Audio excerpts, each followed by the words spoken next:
Get this dust if you just rotate with me, yeah. It's not a song, I'm trying to put you on to what I'm on. If you just rotate with me. In an instant, friendship seeing quick in the music business. It used to be just music, now it's just business. The relentless pursuit for loot, dividends and interest, hidden agendas, leaving you defenseless against them. Not to mention intentions to benefit from you penning authentic sentences. Shit for the spinach, niggas that did it. Listen, while you scribbling, picturing images of living on premises surrounded by fences and different women in silky linens, bending and grinning, intended rentals, you slipping, cause these Vicks is out, tricking your chips in. The game's cutthroat, rules was laid back in the day before rappers got paid by sponsors that slung dope, and shit ain't really changed beside the amount of change the game. Famous names so these lames can front, so I change the game, see my future through the blunt smoke so high, looking at my future through the blunt smoke. We can chop it up, get our profits up, get this dust if you just rotate with me, yeah. It's not a song, I'm trying to put you on to what I'm on. If you just rotate with me, yeah. We can chop it up, get our profits up, get this dust if you just rotate with me, yeah. It's not a song, I'm trying to put you on to what I'm on. If you just rotate with me. I'm invincible, guarded by two identical, invisible guardian angels that guard every angle of my physical frame. Spiritual miniature ministers whispering, keeping me on the top of my game. Lessons to gain, pleasure and pain. Like my eyes, they reside on the left and right side of my brain. Quietly praying, navigating my aspirations, passing calculated statements while I'm grabbing my flame. Wasted in the basement, pacing, placing words on pages, blazing my merch to the face. I'm blowing life in the air. I sold my soul to the Lord for a price of a prayer. Yeah, so my nights can be clear when I sit still, writing this will in his likeness, like him, cause I'm knowing he'll save me. He told me to spit and don't let the devil take the gifts that he gave me. We can chop it up, get our profits up, get this dust if you just rotate with me, yeah. It's not a song, I'm trying to put you on to what I'm on. If you just rotate with me, yeah. We can chop it up, get our profits up, get this dust if you just rotate with me, yeah. It's not a song, I'm trying to put you on to what I'm on. If you just rotate with me.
Day.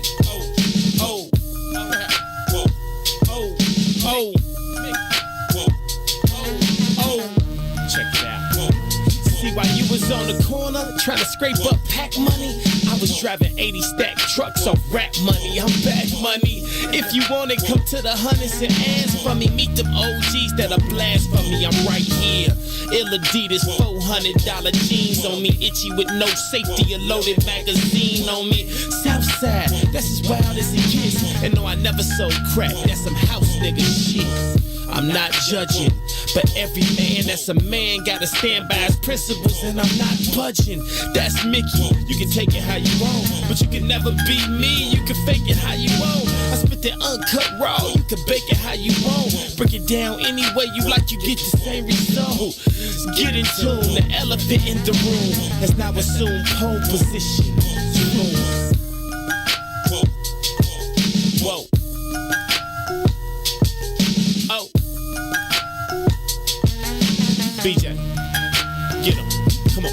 Reporting live from the gutter where that butter get gorillas jobs. That's why we call it work. The same work will get a nigga robbed. I throw my dice against the concrete. If the bitches pass, see you later. Grab my paper, tell her later, kiss my ass. This the jungle, baby, I'm a lion.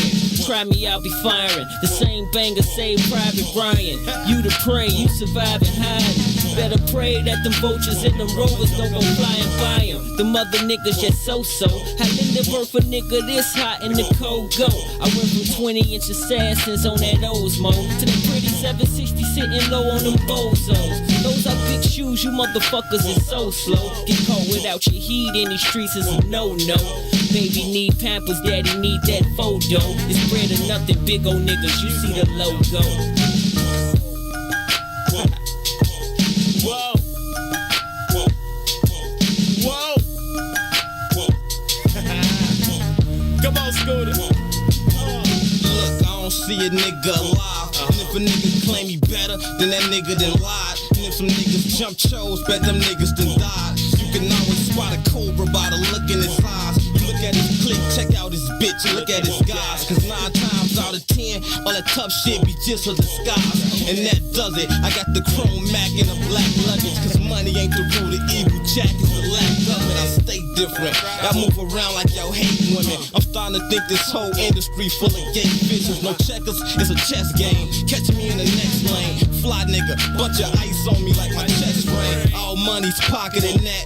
Like a homage rocket attack. Explode profit and jacks where your moccasins black. Acknowledging that he resides. These scriptures is heathenized. Y'all couldn't paint the pictures that he provide. Eagle eyes, eagle eye to beef out. Either scream peace or pull your piece out. The flow will knock your teeth out. From out west where we never put our rags down, nigga. If I ain't the best, most likely it's that rag town, nigga. That's me.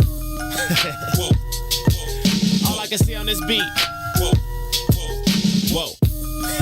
That's why we shine wherever we go. We shine wherever we go.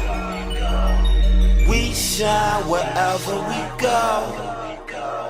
We shine wherever we go. Lord, Lord. Welcome to the mind of a pothead. On my head, see a young nigga got dressed. We don't give a fuck what the cop said. I'm living a legacy. So even when I die, I am not dead. Nigga, I am not dead. Fuck with me.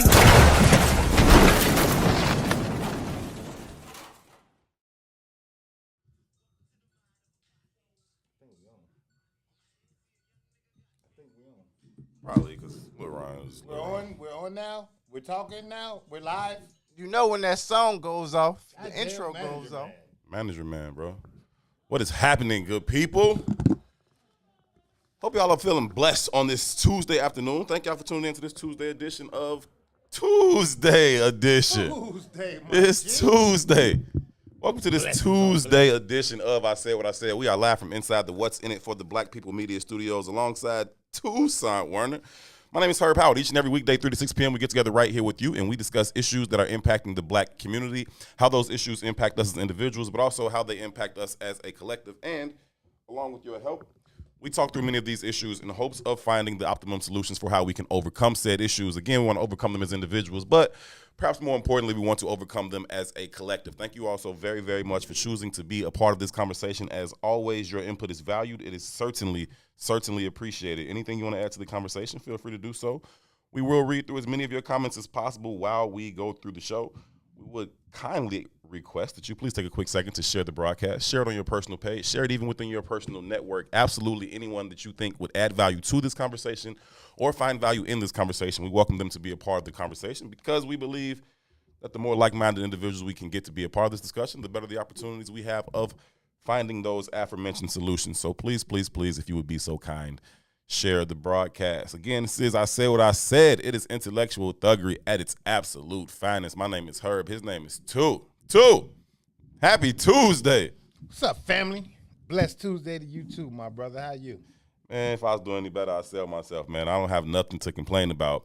Although it was just brought to my attention that my mood is directly impacted by the weather. It happens. Like yesterday, I was spry. I was boom, boom, let's go. It feel good today. I was like, Yeah, Tuesday kind of shit. gloomy, it's rainy. And I got a whole attitude for no reason. But that's good too, right? Because it calms people down, right? Sometimes you need to slow your roll, right? That's exactly what I was told. You definitely one of them niggas that burn the candle on both ends. So sometimes you got to learn to appreciate a Tuesday. You understand? That is exactly what I was told, bro. Like verbatim. That I'd be too charged up, and I need the weather to not be so nice, so I could just sit out somewhere. Yeah, Tuesday is a blessing for you. You know what I'm saying? Yeah. Slows your roll, man. I got in the gym this morning, man. I was hoping that we could get a little bit of weather. I was gonna ride the bike too, man. Did you? Yeah. I went hard in the gym today too, man. I told you the other day I went and took Bella to dinner. Right. And we walked around downtown, and I felt like my damn leg was gonna fall off my body. So I'm one of them ignorant Negroes. So my philosophy on getting better is going harder.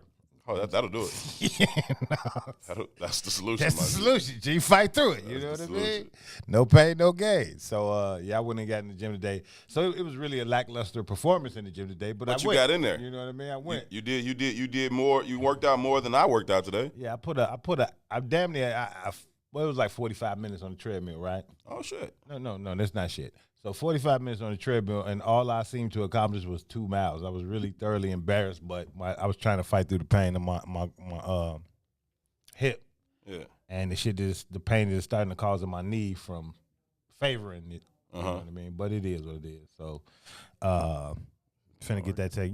Just went hard in there. My old lady's finna try to quit her job, so I better go get this surgery before I don't have no health care. You know what I mean? So, just regular life. Black people shit. You know what I mean? Shit, man. Black people shit. You know what I mean? Regular shit. I get it. That's what's up, though. I'm glad you got in there, man. For real. Yeah, it was worthwhile. Man. Try to get it popping, man. I'm gonna try to get my life together too, man.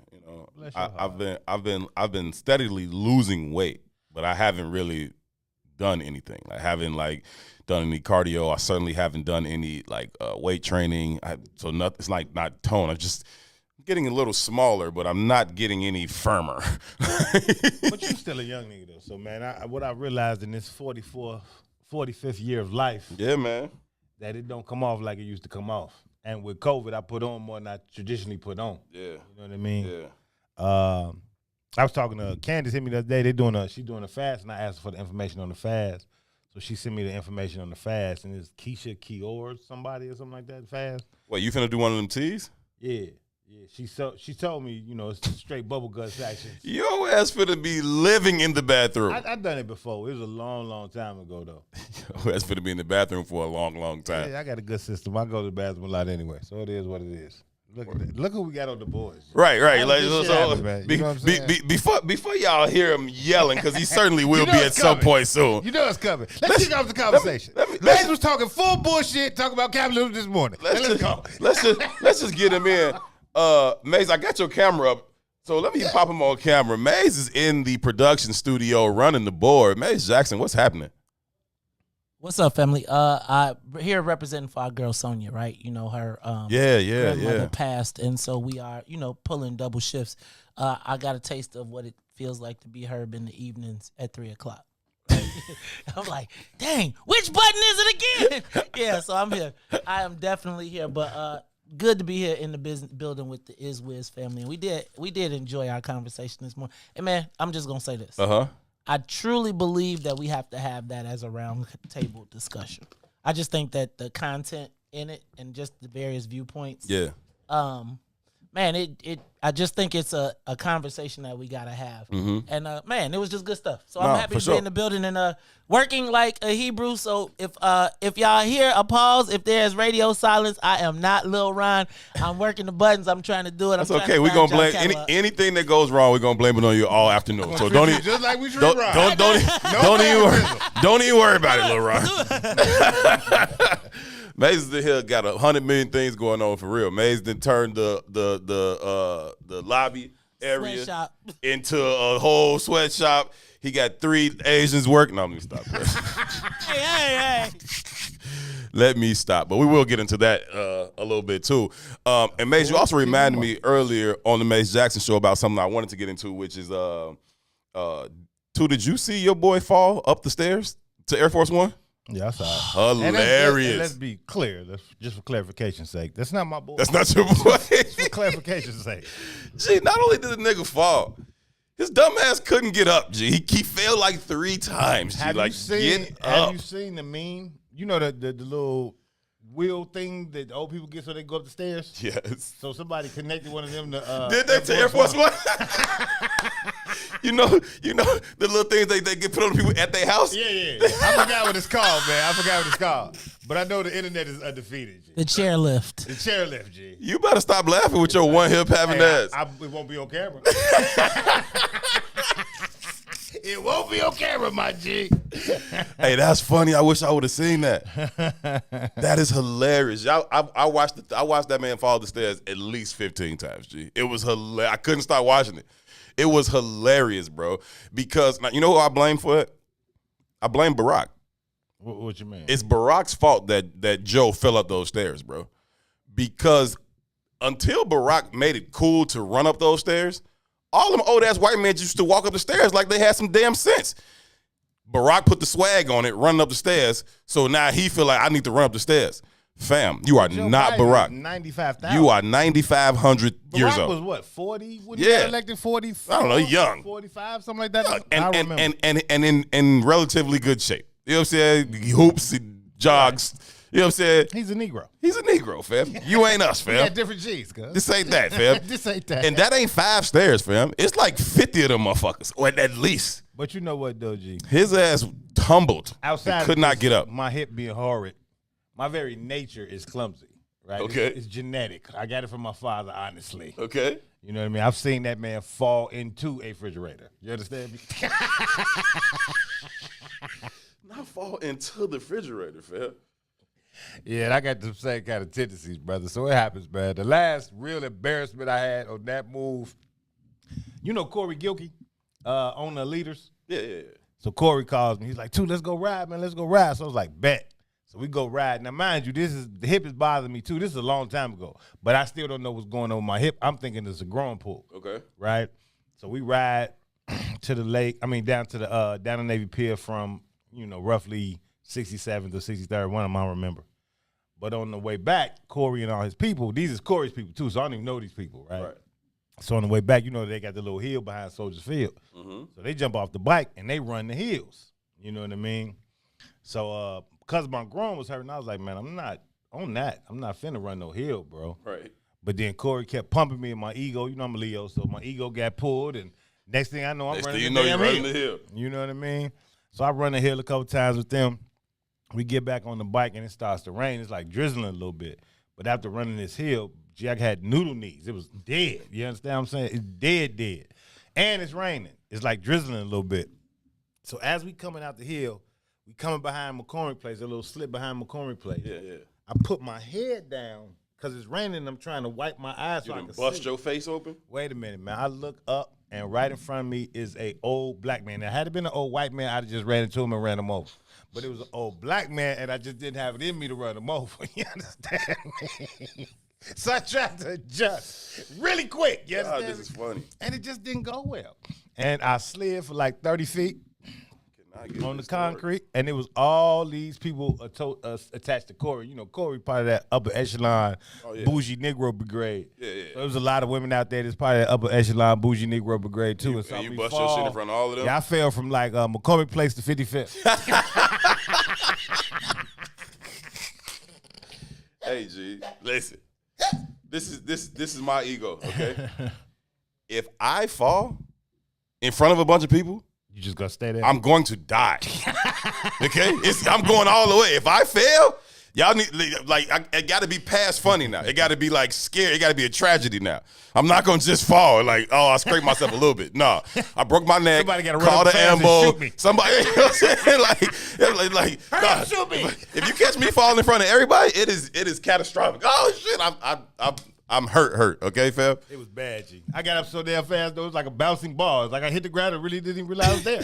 I was back up on that bike so fast. If I can get away with it, now I'm a pop back up. But if I cannot get away with it, I'm down there until the ambo comes, fam. Okay, like, I'm in that joint. Maze, you like that too? On the real, I'm the same way. I'm felling out. Just call the surgeon. Get somebody in here. Call them people. Like, for real. My knee fell off. You know what I'm saying? Because I got to get people from laughing into being like concerned. You know what I'm saying? We ain't finna laugh at me. Be concerned. Okay. Hey, shout out to Veronica Taylor. She says, "Hey, I'm a faller too." I'm a faller That's too. funny to me. I'm hurt, fam. Oh man, it was terrible, bro. Until you know better, I'm hurt. It was terrible, but you know, it happens to the best of us. Yeah. When I ruptured my Achilles, I was laying there, right? But I knew I ruptured my Achilles almost as soon as I did it. And so I'm laying there and I'm like, fuck, this is some bullshit right here. Like, cause I know immediately, I understand like how long this is about to take for me to be able to walk again. I'm like, this sucks. So I'm just laying there and I'm salty. I'm not even that much. I'm not really in pain. Surprisingly, it did not hurt. But I'm laying there, my teammates come around and they like, bro, you good? And I'm like, nope, I just snapped my Achilles.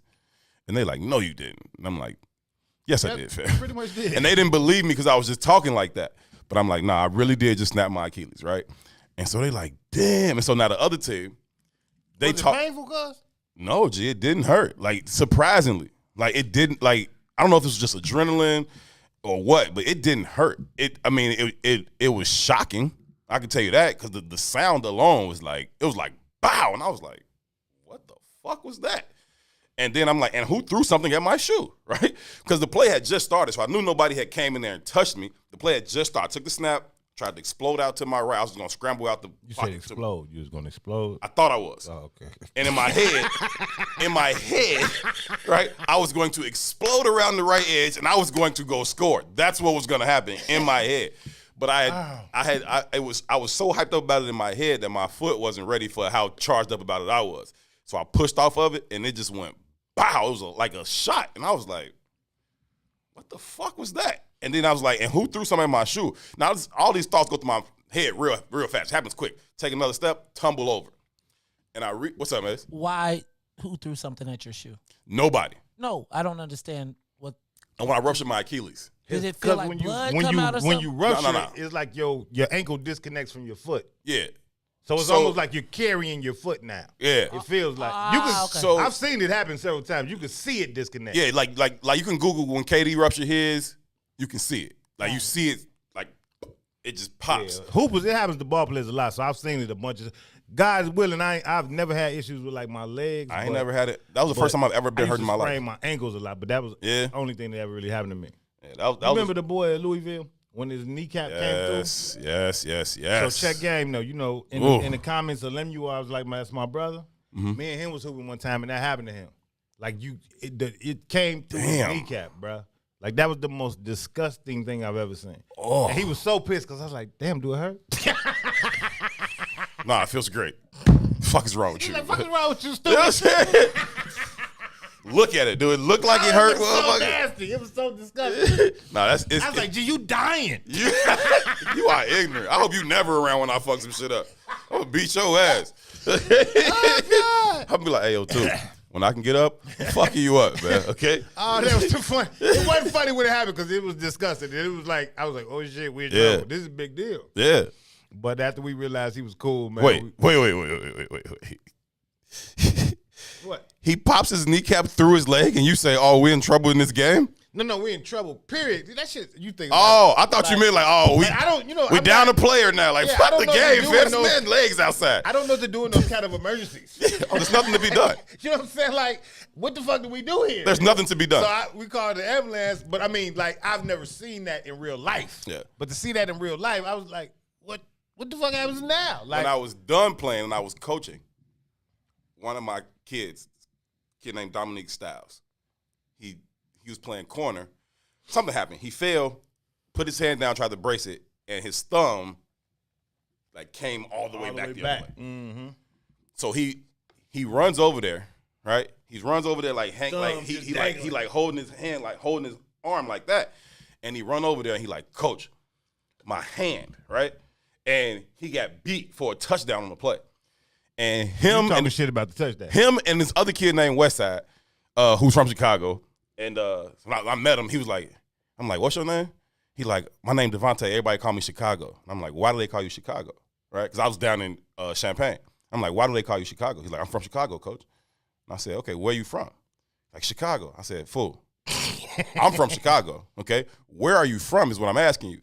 And he said, something out west or some shit around K-Town or something. I said, okay, well, we'll call you West Side. You don't get the whole city. You don't get the whole city. You don't get the whole city. We ain't on that. West Side is what it is. So to this day, everybody still calls that boy West Side. He went and got cleats. He got special made cleats to put West Side on.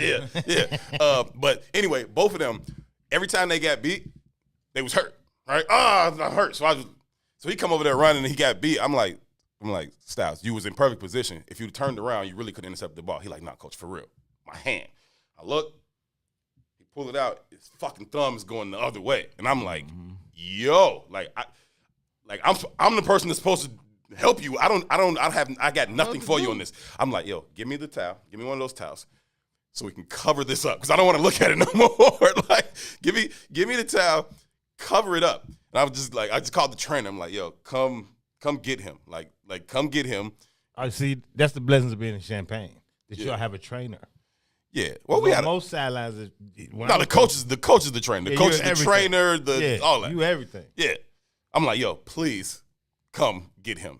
And she like, what? I'm like, just come here. You'll see it. Right. And so she don't got no poker face at all. Right. She look at it and right. She ain't trying to comfort him or nothing. She's like, oh shit. I'm like, Thanks. Okay. Thanks. Now, can y'all take him to the ER, please? Because I don't want to see that anymore. Next time I see him, please let it be a cast on that thing. But anyway. Yeah, that's sports, man. Sports is dangerous, bro. It's crazy, bro. Listen, G, I played football since I was 5, G. I never hurt myself. Never. I had cracked ribs one time, but I didn't even miss a game for that. There ain't nothing you could do about it. You can't put a cast on it. But also as a shorty, like, you different. Your body's different, right? Yeah. And I'm talking about up until like mid-20s, almost late 20s. Yeah, for sure. Like, I know I broke my ankle one time, and I left up at that gym, and I drove myself home, right? I drove myself home when I ruptured my Achilles. And I'm talking about it was the right ankle. So this is what I did, right? I threw my leg over the armrest and drove with my left leg, right? But I'm like, man, I iced this shit down. I'm all good. Like, I wasn't tripping on it. Right. I iced it, I'm cool. Right. Homie, I went to sleep. Oh. 2 o'clock in the morning. You woke up to that pain? The pain was like, nigga, take your dumb ass to the hospital. Get up, it's fool. It's a wrap, fool. Go to the hospital. You know what I mean? No, I feel you, man. It's like that. I drove myself home when I ruptured my Achilles. I got up and the other team was talking stuff, right? Because we did that. We talked a lot of shit in the game. And so like, man, get your ass up. Ooh, and then my team get pissed. Now they want to fight because they know I'm hurt for real. Like, he hurt for real. No, they want to fight. I'm like, they ain't know it. It's cool, man. So they came like, my bad. I'm like, y'all good. Just help me up. Y'all can finish the game. They help me up. I walk off. Sit there, watch the rest of the game, drive myself home, watch 2 football games, and then go to the ER later on that night. Because wasn't nothing, you know. The worst thing in the world, G, to be an old ex-athlete. When you know it's gone. When you playing with cats that you know can't hold a stick to you. Right. But you don't got it no more. But I ain't got it no more. My brain is saying one thing, but my body won't react. Yeah. And I'm looking at them like, oh, y'all terrible. And they talking shit. And you really can't talk shit back. When I still was a pretty good athlete, I would have turned that corner and scored easily. I thought I could still do that. My Achilles was like, nah, fam. So, Maze, you know how, like, you reach back and touch your Achilles right now, it's hard, like almost like a bone? Yes. It's just a rubber band. It's just a tendon. It's a tight band, like real tight. The little skinny part of your. Yeah, that's your Achilles tendon, and it's just a tight band. And so what happens is it pops. It and pops. It's like, bow. It's so, like, and think you of it. See your damn calf muscle shoot up. Yeah. And your foot shoot down. The band snaps, half of it like rolled up into my calf, and I can see it. It was like a little knot at the bottom of my calf. It is disgusting. I can see that, and then the other part just flips down on like your heel. But it's disconnected now. So now it feels like it feels like your foot belongs to a nigga you don't even know. You know what I'm saying? So like my foot is there, but nothing is connecting it to the rest of my body. So it's just like, and you know what I'm saying? Herb, so let me ask you a question, and maybe this is too much, right? And you can just tell me tap out. No, you good. Like when something like that happens, like when you playing football like that, are you insured for that?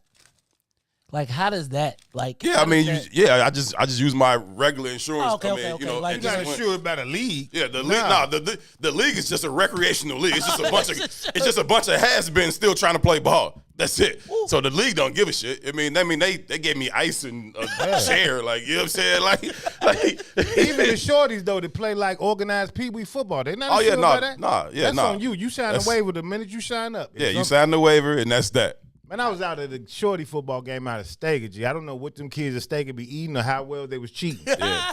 You understand me? But they was big ass kids. Man, I saw about 4 ambulances that day. Oh. Yeah, sometimes it be like that, man. When Eric first started playing, he was way too young to be playing tackle football. But I was stupid, and he was admiring his older cousin. And I remember the first time we went to Steger, Eric was like 5, and he playing on the line because he really don't understand nothing else, right? Right. And he a little 5, but this got to be a dude just like 8 lining up against him. And he is dogging Eric. I mean, like on purpose, like dogging him. And I ain't even one of them dudes. You know I'm not one of them dudes, right? So, but nah, fuck that. At the minute I was like, I went over to the coach like, fam, this is disrespectful, G. you gonna let my son get hurt, fam. You gotta pull him out there. He gonna get hurt. You know what I mean? But you was talking to your coach or the other coach? To my team's coach. Oh, I can't control what they do, but you can't have him over there. I don't give a shit how bad you losing. Right. He can't be there. You gotta get my son out of there. Because the other could legitimately could have put his hand out and stopped my son. He could have just stopped him just like this. But he found pleasure. Dog walking. Dog walking. You understand me? He was dog walking my baby boy. You know what I mean?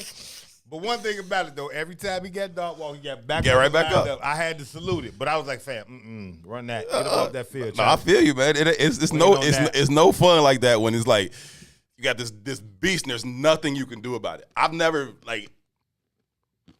no cap. I've always been really good at football, so that never really happened to me on the football field. But I've also always played quarterback, and so I've been protected. Yeah, but I've also been at the mercy of the people who are blocking for me. That's true too. And when the defensive end is way better than your left tackle, and you got to snap that ball every play, it's not fun, G. It is not fun. Like the play calls come in, I'm like, this is gonna hurt. Like as soon as the coach send the play in, I'm like, it's a wrap. This is gonna hurt, fam. You know what I'm saying? Like I'm in there, I'm audibling plays that don't even need them. Like, no. Coach, like, why you audible that? Because Tanner's gonna get his ass kicked over there. That's why. Like, did you see that All-State DN right there? You see that garbage ass left tackle we got? We're not running that play over there, fam. I'm going this way, fam. Nah, that's real. Stop playing with me, fam. That's when Eric quit football, G. Because we played unlimited, right? So yeah. I think it was 6th grade. Some of them boys out there like 180, 200 pounds. He was like, man, I ain't on this shit. Yeah. Yeah. Like, nah, we ain't on that, man. We ain't doing that. I had to respect it. That's what I understand. When I was in high school, we played, what school was that? I want to say like DuSable. I think it was DuSable. And this dude, Bolingbrook. Was it a mollywhopping? It was probably Bolingbrook. Yeah, we ain't get mollywhopping. We never played Bolingbrook. When I was in high school, Bolingbrook did have good football teams. They had this dude named Cal. I think I told you. They had this dude named Cal Williams, and he was a whole problem. But they got 800. It's like they like feeder schools, so they got like 800 coaches on the sideline since like Pee Wee. Right. You know what I mean? It's one of them schools where you lose before the game starts. Like, as soon as you see 100 kids come out the locker room, you're like, okay, we got a system. It's like when you start playing Pee Wee at 2nd grade, you running Bolingbrook High School plays. Exactly. And they run the same all the way through. So by the time you play for the high school team, when I went to play, it wasn't no playbook. I didn't start trying to play till my junior year. But the ones that had been playing since 5th grade, they was like fullback dive left half. I'd be like, where you learn that from? Right. We've been doing 3rd grade, this right? We've been doing this since we were 3. Yeah, Yes. Yeah. No, that's real. It was like that in Urbana too. With the high school team with the Tigers, the little Pop Warner team with the Tigers, and we would go to their practices and we was cool. We would connect with their coach, like, hey, teach this. You know what I'm saying? Mm-hmm. And it worked out well. But we was playing DuSable, and this story is gonna end with the kid getting his leg amputated. So if that ain't for you, you know, turn. This story is terrible. Why we gotta tell this story? They tight end catches a pass. All right. They tight end catches a pass, hits the sideline, boom, and he's gone. Right, hitting up the sideline. And we had this dude named Rob Sims, and Rob Sims was probably the fastest dude on our team at the time. But he was playing cornerback on the other side of the field. Rob turns, hawks this dude down across the field, gets up to him right about the 5-yard line before the dude score. And instead of like tripping him or something, Rob just fucking horse collared the shit out of this dude. Like just grabbed him from inside his shirt, pulled him down. That boy leg got caught under him. the pop that I heard when my Achilles pop was one thing, but I was inside, first of all. This was outside, okay? And that shit was like, bow. I was like, oh, my God. And you heard him hollering. And he cheated. Yeah, that's an illegal tackle. That's some shit to have on your conscience, though, to say I had to get a dude's leg removed. Yeah, it's an illegal tackle for sure. But, I mean, he wasn't trying to break the boy's leg. He was trying to stop him from scoring. Sure. And he had ran 150 yards to catch him. There's reasons why there's rules. Yeah, I mean, whatever. You know, shit happens, bro. He didn't. I'm not blaming. I didn't mean to fuck you up like that. I'm not blaming my boy for it. It was football. It's football. People get horse collared every day. That's why I was like, I let my son rock. I was like, we ain't got to do this, Joe. Yeah, it's football. So you know, he pulled the dude down, and he didn't get his leg amputated because he broke his leg on the field. Right? They took him off on the ambulance. They took him to surgery. In surgery, he got an infection. And they had to amputate his leg because of what happened at the hospital. All he did was break his leg on the field. Mm-hmm. And so we get to post game the next day, Saturday morning, and we doing our lift and watching film or whatever. And our coach like, yo, the kid from last night had to get his leg amputated. We're like, wait, what? Like, yeah, they had to get his leg. He's got an infection in surgery, and they had to cut his leg off. He was like, so we're gonna send him everybody signing the football. We're gonna send it to the hospital. I said, Coach, you think he want a football from us? Thanks. Fuck out of here, man. Sorry about you. I'd have sent that football back with eat a dick. Sorry, Skippy. Sorry, hop along. Like, my bad, Skippy. We didn't mean to do that. Like, I'm like, Coach, you think he want a ball from us? He like, what? We got to do something like, This high school? This is high school, yeah. I'm like, I'll sign my name, but okay. Like, that's terrible. I don't think dude want a ball from us. I wouldn't want the ball, but we signed it and sent it. That's terrible. You was probably still playing football when Shorty got paralyzed over there at Gately. That's probably your era, wasn't it? I don't know. I don't really remember when that happened. I can't think of Shorty's name. Rocky. Yeah, I can't. Rocky? Yep. Not Rocky Harvey. Wasn't Rocky Harvey? Nah. I don't know. But he got, I know it was a short. I think it was. Rocky Harvey went to U of I. Had to be younger than me. Wait, man. Dang nabbit. I mean, Shorty might have been named Rocky. I don't know. I just don't know who it. I don't know about it. CBS, wasn't it? Wasn't it a CBS? I don't remember verbatim, man. That was a while ago. Yeah, I don't know. That sucks, I would bro. have assumed it would have been your era. You listen, man. Sometimes you see some horrific things on the football field. Yeah, it's different, just not. And you never know. That's what I say. Like, play every snap like it's your last, and don't be out here going half speed. Because when you're going half speed, that's when you're going to get hurt. That's real, right? It's the shorty that's out there scared and timid and playing like half speed. He's going to get hurt. You know what I'm saying? Like, you going fast and it's cool. You're probably gonna be all right, but don't go half speed and do not stand around piles. Right? A play ends, and people just kind of around. You got a couple guys just kind of like standing around that pile. Terrible idea, fam. Somebody's gonna fall over off that pile, roll up on your leg. I've seen it happen 100 times. Do not stand around piles and run through the end zone. Like, when you're scoring, people want to get to the front of the goal line, then stop running.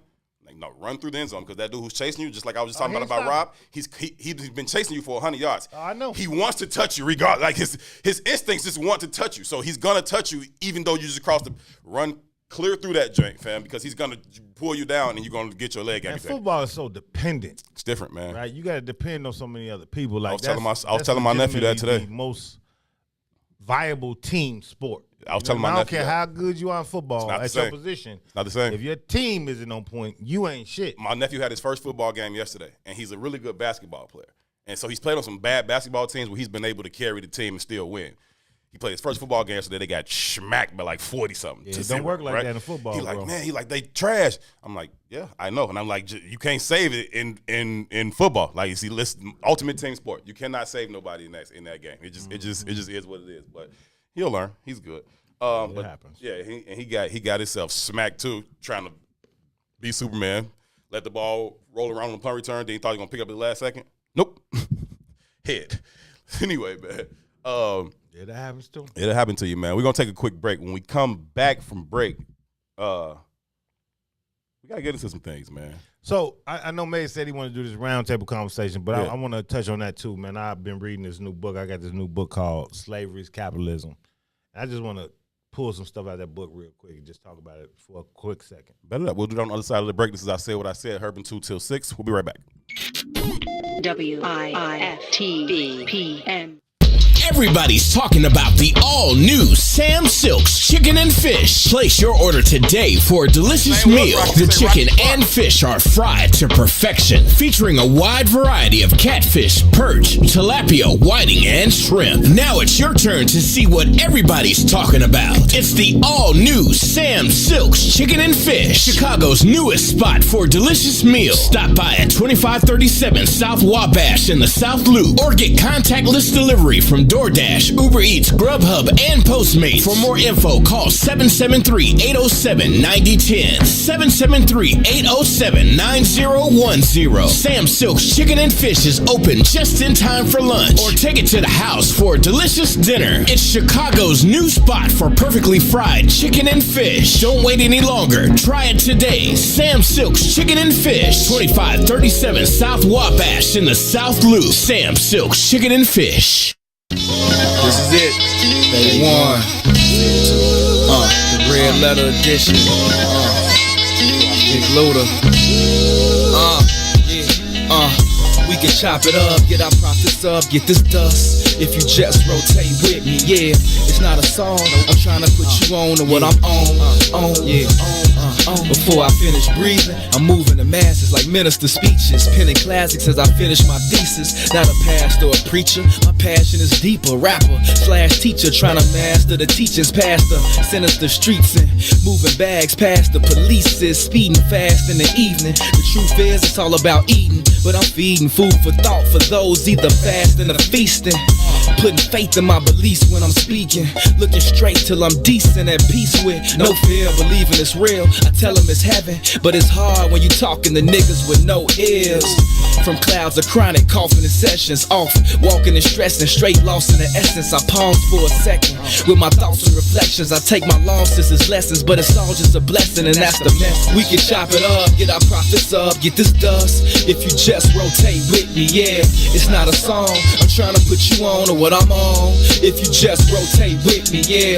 We can chop it up, get our profits up, get this dust. If you just rotate with me, yeah. It's not a song, I'm trying to put you on to what I'm on. If you just rotate with me. In an instant, friendships in quick in the music business. It used to be just music. Family, what is happening? We are back and we are live from inside the What's in It for the Black People Media Studios alongside Toussaint Werner. My name is Howard. This is I Said What I Said. Thank y'all so very, very much for choosing to be a part of the conversation today. We greatly, greatly appreciate all y'all for tuning in. Thank you for your contribution to the conversation. It's valued. It's always appreciated too. Before we went to break, you were saying you wanted to get into some excerpts from the book you're reading? Yeah, man, just, we've been having this conversation about capitalism for the last couple of days, man, and I've been, I got a differing opinion of it, specifically than Mays, and we've been going back and forth.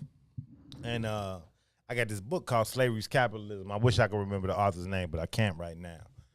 And they were just talking about how put it in the Google machine, uniquely linked slavery is and American capitalism. Like, you can't separate the two. Mm-hmm. And for me, like, I struggle, like, just in theoretically, right? So when you start thinking about business specifically, like, the greatest expense you're going to have in any business is your labor force. That just is what it is. You know what I mean? Mm-hmm. When they talk about how they built that labor force and how uniquely linked it is and how the actual development of the Americas is based on slavery. But it talks about Seth Rockman, yes. But it talks about it like, it talks about it in segments per se, like the growth of slavery per se, like i.e. it started like this in 1619. So great example of what I mean by that is, like, we kind of think of the cotton gin as revolutionizing how cotton was picked. That's a fucking fallacy. It's a fallacy, right? But you think about the early days of slavery, like we reminiscing of some shit. But the early onset of slavery, they said by the only records that they have, they said that a day's labor for a slave was like 28 pounds of cotton. This is like 1600s, right?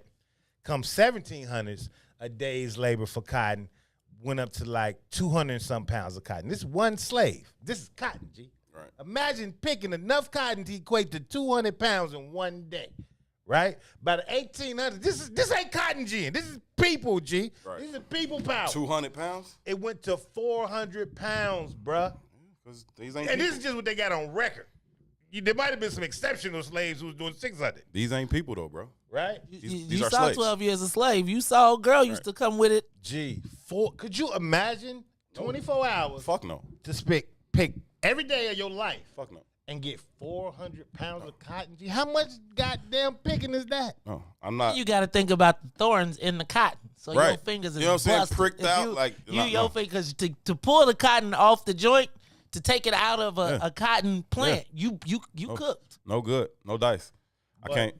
The conversation itself, just like when you think about economics and business, all that stupid. I'm not my ancestors. You damn right. I ain't my ancestors because I ain't that tough. Okay, my ass would have quit. Okay, they'd have killed me. But it also talks about the threat of violence, how they leverage violence, and how the Americas was very different than any other slave community across the world. Right, it's not the same thing. Like people be like, yeah, we were slaves too. It ain't the same, bro. This ain't that. We went from a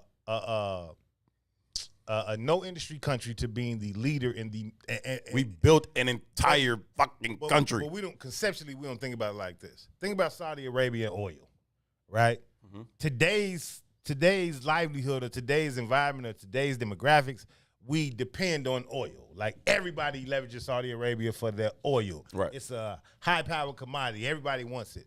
Cotton was that of the day. It was the textile commodity, right? And we took over 90% of the textile industry in the world with labor from black people. You know what I mean? Labor, enforced labor at the hands of a whip or at the hands of getting shot, at the hands of a stone, you know, whatever methodology that they use to inflict violence on the people, right? So capitalism, by its very nature, it is inexplicitly attached to slavery, specifically in the way that we think of it, right?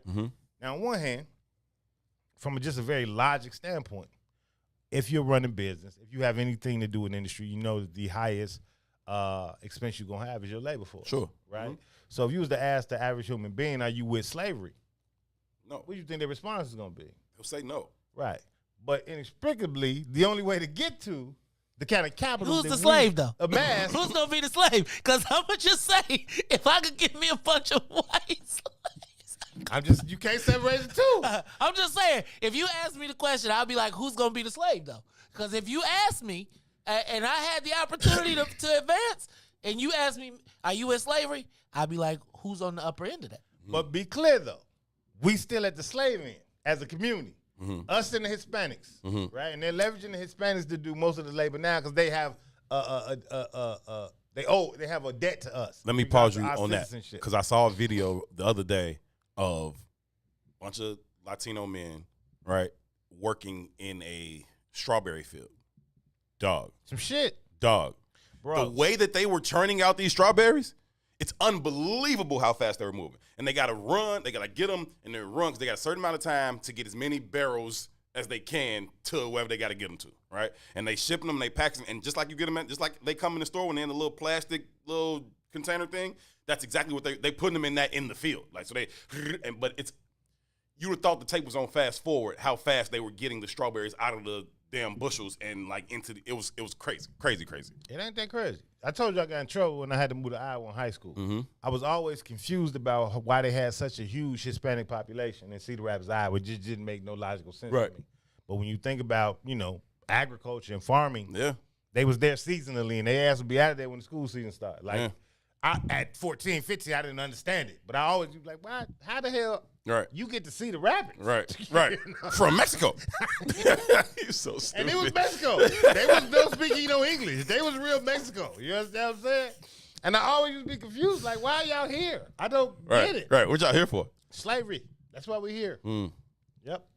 And they was under the Mays Act. They allocated to be slaves because they jumped over the wall. It was like, man, this is how I'm gonna get some money. What does that tell you about the conditions where they come from? But it's also not, that's not even an honest depiction, though. No? Because it's a difference, right? The conditions where they come from, horrid, sure. But everybody's living under that horrid regime except for the cartels.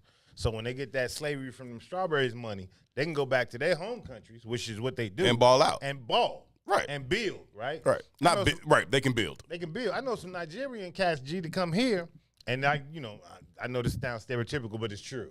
They'll all live up north in one apartment. There'll be 10 of them. Yeah. Right? And they'll drive cabs or whatever menial work they can do. Just enough money to cop whatever their industry they're trying to invest in. So this guy I know specifically used to cop, he was a mechanic. So he would cop older cars, older model cars. So it's 2021. So let's say he'll cop like an ES300, a 1996 or something. Right. fix it up himself. Just the mechanics of it, not beauty-wise, not the aesthetic. Right. He ain't painting it and all that type of it. That don't matter. That ain't what he on. Just the mechanics of it, right? And once he gets a container worth a whole cart to ship over there, he'll ship them to Nigeria. So that car that he paid $2,000 for, maybe put another $1,000 worth of labor into, right? He's going to flip in Nigeria for $15,000, $16,000, $20,000. So, yeah, he lives in an apartment here with 20 other dudes. But then you look at this crib in Nigeria, and it's a half a block long. Right. You know what I mean? And then you got to understand the politics of them places, right?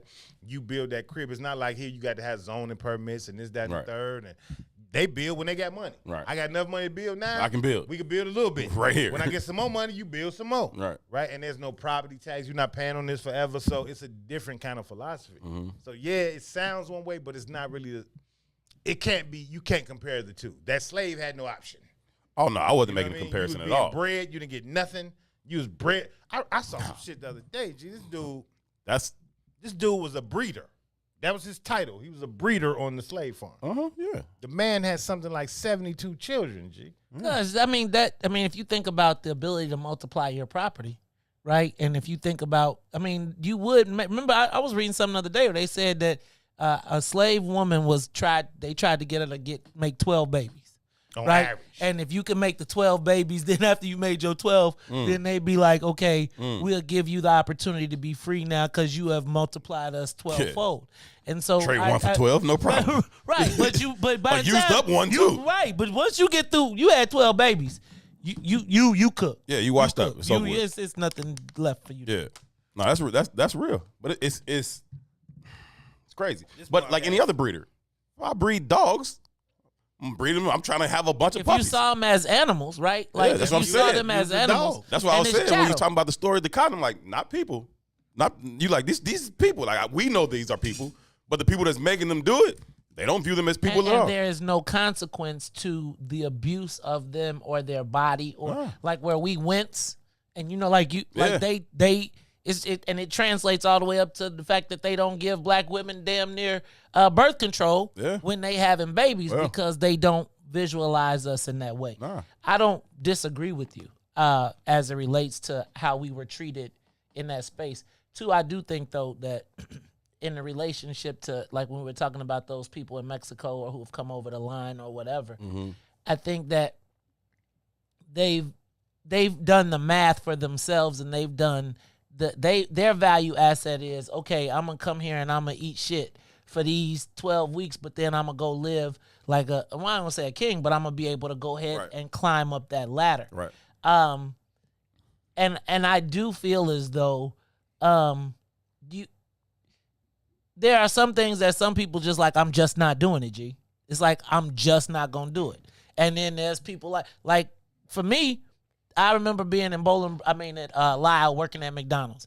And them mugs would be like, all right, somebody got to clean the bathrooms tonight. Friday night, after the basketball game, all the white kids drunk in the mug. And you talk to all the black folks and they like, man, fuck that. And they was ready to fight. Like, they would fight the manager if they told them they had to go do it. Now, for me, I ain't gonna front. I did it. But I did it with the goal of becoming a manager. That eventually when I became the manager, then I was sending the white boys in there to do it. Right. And I just think that there are some people that are willing to go further or to make sacrifices to try and get to a level. Because I think where I'm at now, if you were to ask me 20 years ago, I think my answer would be to fight or to do something else. I just think now, as you climb the ladder, you got to make a decision. Am I going to be here? Or am I going to be here? And it also depends on the industry you're in, right? Like, again, if you're in the restaurant industry, you ain't going to make it without cleaning some bathrooms if you're going to be management. And so I just think that in the process of this whole capitalism thing, I don't know how you do better for your family. And I'm not equating money to happiness, but I don't know how you do better for your family in this construct. And how do you do better for your people if you don't even get access to all of the tools in the toolbox. And I just think everybody's got a different spot to go. I think I think you are a philosopher, right? I think that your space in this place, you probably are as much as you want to be rich as hell, you probably are, and I know you battle with it, right? Because we all battle with it. But as much as you probably would do well being rich as hell, you probably aren't, right? Not from the standpoint of you're going to be a great provider, but you don't see necessarily $6 billion. I don't value it. I don't even desire it. I got you. Right? And for me though, I don't think that's a negative, but I feel like I look at money and power as a tool to uplift, and sometimes I gotta take 2 steps back to be able to make 3 steps forward. And that's just how I feel. Like, you know what I'm saying? I don't even equate it to power though, man. Go ahead. I don't equate it to power.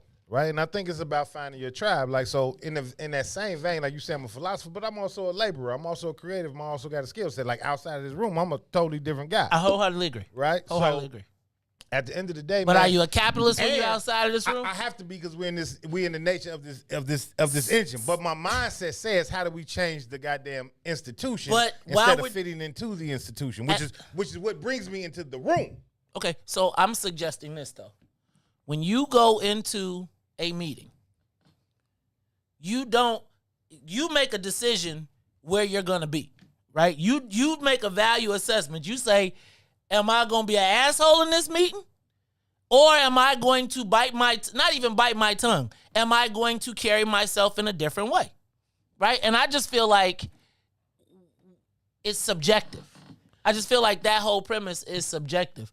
And I think we're having different conversations, though. Because, I think that's a different conversation, right? I think it's conveniently different, though. Like, you either participate in capitalism or you don't. It's not like a half in, half out. And I don't think you can now you can say, I don't like this system that I'm working in, but I am working in a capitalist system. And in this, if not, then you being altruistic and you giving your check away every week. I don't know. I think that's a stretch, though, right? I think that's a stretch. You're here, right? We're in the ocean. Your ass got to swim or you going to drown in the fucking ocean. It's the necessity. So, but there is the goal. Now, are you going to swim in the ocean and thrive? Or are you going to just tread water? If you don't swim, you're going to drown. Are you just going to tread water, or are you going to then swim to an island? If you're not swimming towards a goal, you're going to drown. And what goal is it that you're swimming towards? Survival. So I'm looking for the island. Okay. As we all are. Looking for the island, because that is the necessity in the modicum of what the environment creates, right? So, before we even go further, though, right? Mm-hmm. In my industry, brother, ain't nobody look like me. It's rare as shit. I would say, okay, I can't comment. I'm not gonna strongly comment on your industry, but I am gonna say that if in the I don't know if this is advertising, because in most industries at the top levels, we ain't really there. But in the advertising world, if we're gonna be there, we're typically there in the creative spot. We're not typically there in the account management. We're typically not there in the account supervisor spot. And even that's a new thing, to be there in the creative spot. I walked in the rooms where they'd say black people buy general market. Fuck, we need your opinion for. I mean, that was my life. Right. I'm saying, so that was my life prior to this, I guess, but still in that space too. It's like you don't, when you walk in that room, you're not walking in that room and saying, I am going to provide you my art for the beauty of the world and making the world great. You say, I'm going to provide my art because you're going to pay me a fee. Here's the difference between me, right? All of those people, all of those contractual jobs, mm-hmm. I treat them very differently than I treat my people, mm-hmm. right? My people couldn't even hire me in real life if I treated them the way I treated, I do those contract works, right? It's a different entity. There's a different need. You need to do business. You don't have the money to hire somebody like me in real life, but I have a skill set. Because I rock with you, I'm going to help you out. But I think that maybe that's the altruistic version you keep talking about and how I deal with that lane. Yeah, but I feel like we all have that space, right? Like, I think most capitalists recognize proximity. So if I know, like, if a white boy came to me to buy a $100 holla box, that $100 holla box is going to be $200. Now, if a brother come to me and he say, man, I like the $100 holla box, but I ain't got $100, I'll be like, okay, I'm going to take all the profit out of it, right? So I think that that's mixing apples and oranges. altruism and what you choose to give back is one thing, but that does not absolve you of capitalism. I think for me, and I know this is the conversation y'all been having for a couple of days, and I certainly enjoy y'all's back and forth. That's why I was just kind of listening. I'm gonna go home again. No. It's good. For me, I think the line of demarcation, if you will, is at the point of how you relate to the money, right? Mm-hmm. And so we live in a capitalist society, and shit costs, right? Everything. Housing, food, clothes, the necessities cost. But your relationship within it and how you relate to money and how that influences your behavior, I think that is where all of us can do a much better, we could be much better about how we relate to money, right? In terms of it is my single motivating factor for everything I do. And when there's a decision to be made versus, how do I treat somebody versus do I get more money? In America, we choose more money. And it's been that way since America started. This conversation started about slavery, right? Am I going to treat somebody right or am I going to make money? Fuck them. I'm going to make money. And I think that by and large, that is still how we balance that scale. I would say I could give that to white folks. Mm-hmm. I really can. I can give that to white folks. And I think how you relate to money really depends on the levels of money that you've interacted with, right? So if you're a stocks guy, then you looking at money a whole different way than if you're a cash guy. But I feel like that money is a tool, right? It is a tool for advancement. But I don't think that we have the luxury of saying, like, we're not capitalists, because we are. I mean, I don't think money. I think we participate in the capitalist system. That'll make us capitalists. The very definitive of it don't make us capitalists. Right? You ain't a capitalist until your money's working for you. Donnell from the Woodline just said you can believe in capitalism and not identify as a capitalist. I think that's what you're saying. Okay, this is what I'm going to say. I'm going to say this. I think it's, if you are trying to make a profit, if you are in business and you are trying to make a profit, whether you are trying to do it compassionately or you are trying to do it greedily, you are a capitalist.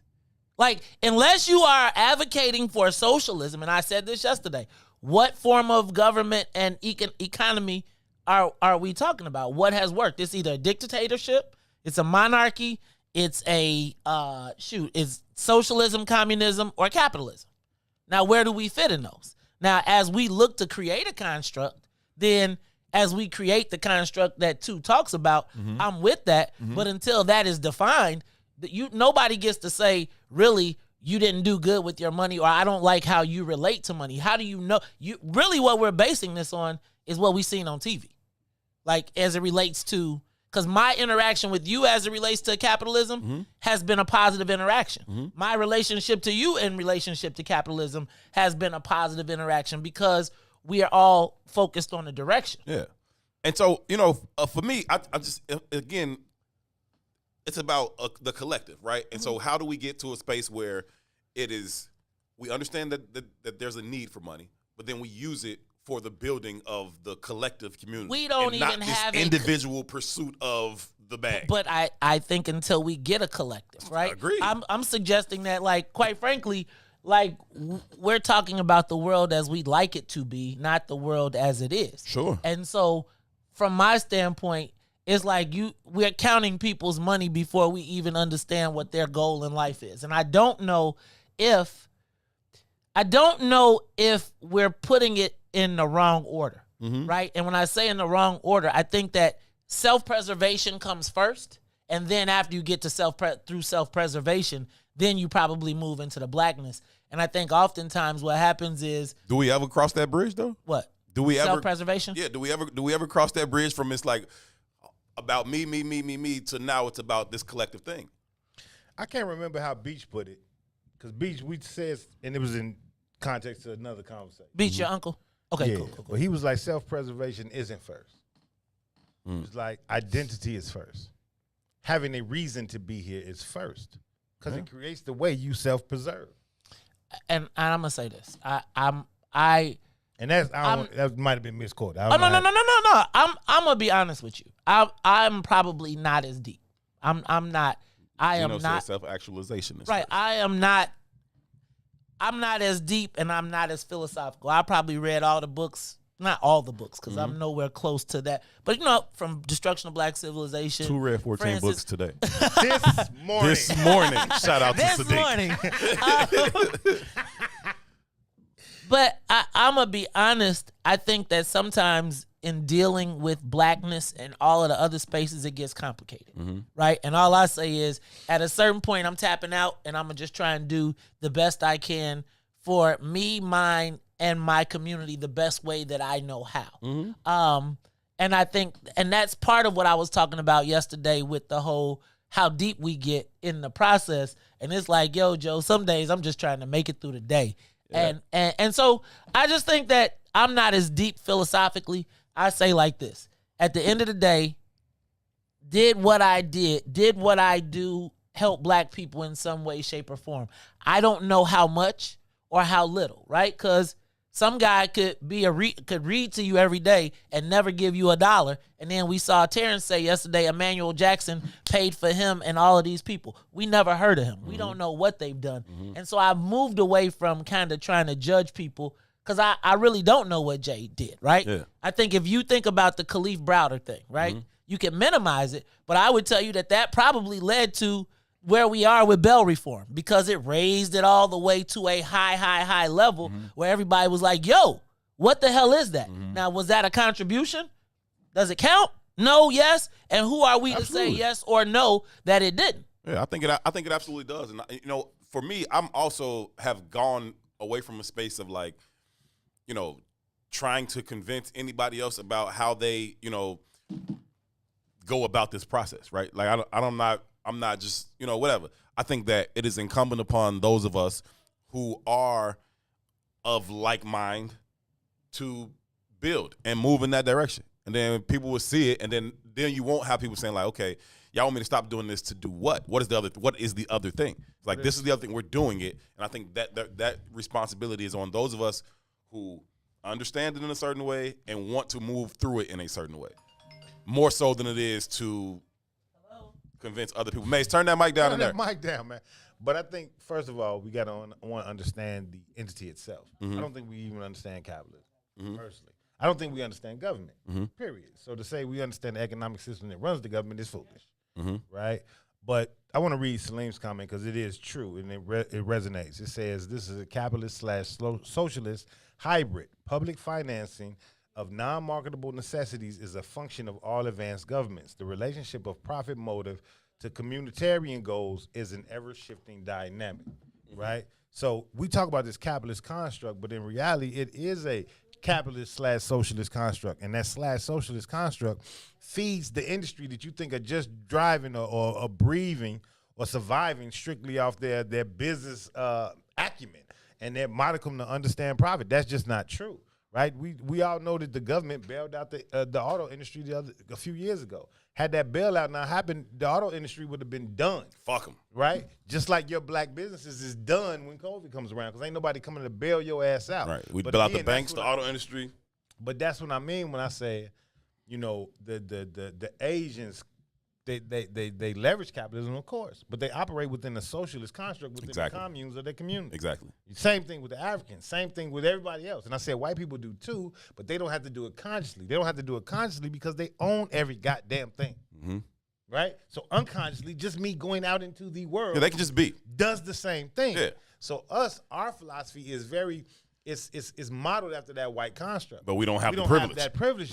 Right. You know what I mean? Right. But we buy into it ideally, theoretically, we buy into the construct without the real full understanding. Right. Nobody's moving like that. Right.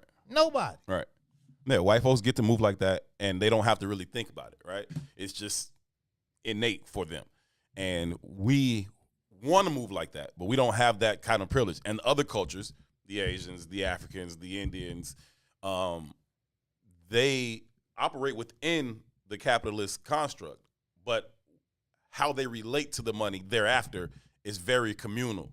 And I just think that, ultimately I would like for us to get to that space. But again, I don't think it is about, convincing people who are just like full on into capitalism and in the pursuit of the bag.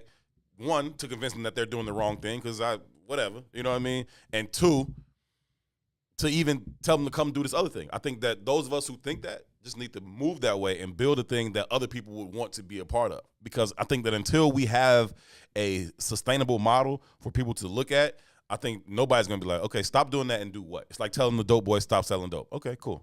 Stop selling dope and do what? You know what I'm saying? Until you got the other thing for me, it's hard to tell somebody not to do something else. I was thinking about, I think you all use this example often about Muhammad Ali, right? And I really think it's you too. When Muhammad Ali and he says, he had the two Rolls Royces, and it's because they won't listen to me. He said, because they won't listen to me, right?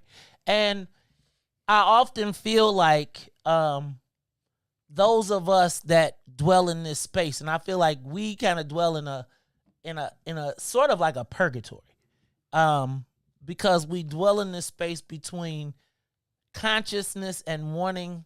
Is that why you got two Panameras? No, I don't have two.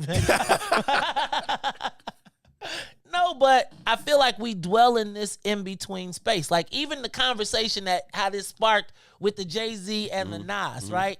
It's like the hip-hop component of us that I'm going to be honest with y'all. Like there is the part of the take that puffy stuff that was barreled into my head that drove me to try to be successful economically. But at that same point, it's like every day I got a job, I'm trying to hire guys from the block to be able to say, hey, man, let me give you an alternative way to be here. And I just don't think it's that easy. That's really all I'm saying is it's not that easy to kind of put people in a space. Because I honestly, genuinely feel like every day I wake up with the goal of trying to do something positive for our people, right? Like, and I would argue that probably both of you do the same thing, but at the same time, we still got to go outside in this world and operate.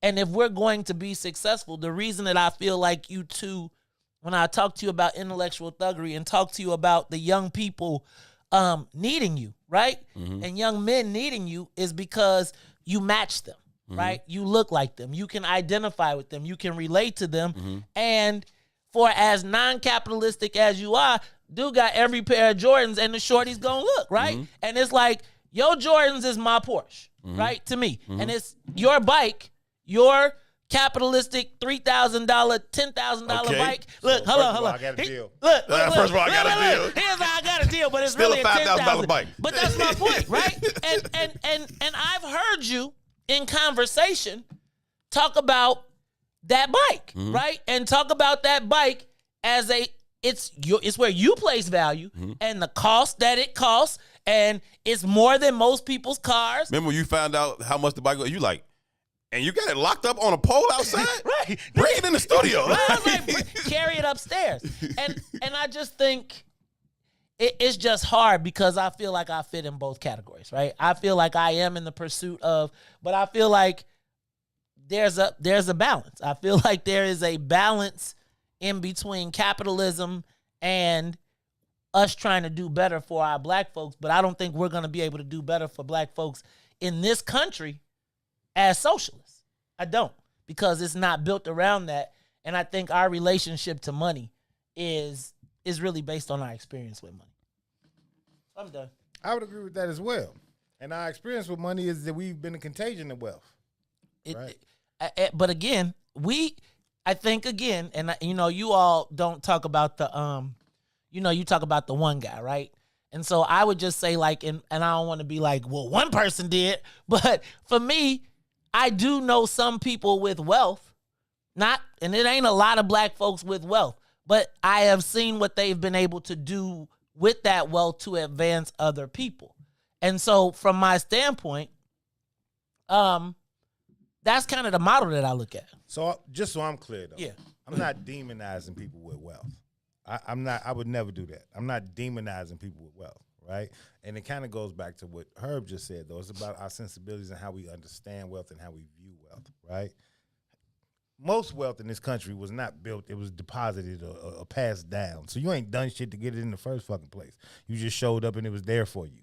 Like we talk about my man who gave the money to Morehouse or whatever, right? When you do a real track of his history, his family history, like his first college graduate in his family was in like 17 something. For a black family to be college graduates at 17 something. Wow. That lineage is on some whole other shit. Yeah. You understand? He didn't show up different. with the same kind of struggles that none of us in this fucking room had. Please believe it. If somebody in his family was his great-great-grandson. And look what he did with it, though. I salute it. I'm not knocking it at all. I'm not demonizing people who have wealth. What I am demonizing is the philosophy that we as a collective have around wealth. Like just in the comments, I don't know, I think it was Edward a minute ago. He was like, you can find a whole bunch of broke people on YouTube, a bunch of woke broke people on YouTube. But you can also find a bunch of, I want to say rich. I don't want to say wealthy. You can find a bunch of rich ignorant niggas on YouTube too. Yeah. Who's more dangerous? Right. Because we don't aspire to the broke woke. We don't aspire to the information. We aspire to the material, right? And that's based in us not having any cultural traditions. That's based in us not having a solidified culture that we identify with. So, i.e., it's the very essence of how America works. So, Chinatown, we talk about Chinatown. If you try to rent a crib in Chinatown today, you probably can't because they list them in Chinese. And if you don't read Chinese, then your ass is fucked. Right, this ain't for you, fam. This ain't for you, fam. And they're letting you know this ain't for you, fam. Right. But here's another problem that the Chinese people are having in Chinatown. 3 generations later, their kids have been Americanized. They don't want to fucking live there. That's real. So what's going to eventually happen is there's not going to be no more Chinatowns. And they're going to lose that pocket of wealth that they've been able to accrue. It's going to be a wrap because they've assimilated into, well, fuck Mr. Holmes coffee. I like Starbucks. It's more convenient. And we just have been here longer. We're actual citizens of this country. So we've been inundated and socialized by the construct of America since our inception. These people come here from somewhere else, which i.e. has with different other cultural values. I.e. which allowed them to come here, settle, and build some shit that gives their third generation child the opportunity to pretend they white. Yeah, I'm with you on that. But what I'm suggesting for us, though, is like they also in that process accumulate some sort of, I don't want to call it wealth, but they accumulate some sort of something that allows them to move into that space and be able to operate. So for us, when we go to that space, it's like you going on Section 8, right? You're going into there, and then you're coming into that space really not capable of actually operating in that space at the equivalent level of most of the people in that space, in my estimation. So again, it's not the acquisition of the money that's the problem. Right? It's a necessity. The money is a necessity. We live where we live. The money is a necessity. I'm not mad at the acquisition of it. What we do with it and how we relate to it is what I would like to see us as a collective adjust. I'm with you on that, but I think we've got to learn about money. Like realistically. Yeah, because we're not even in that game for real. That's my point. You know what I'm saying? So I think that's what Tu was saying when we talking about Rob Smith, and it's like for him to be in that position, like you got to trace that back to something. Like he started out above the scratch line. His family probably sold slaves, right? I'm saying his family probably sold slaves. Right. Now let me ask a question though: does that change the outcome for those students at Morehouse?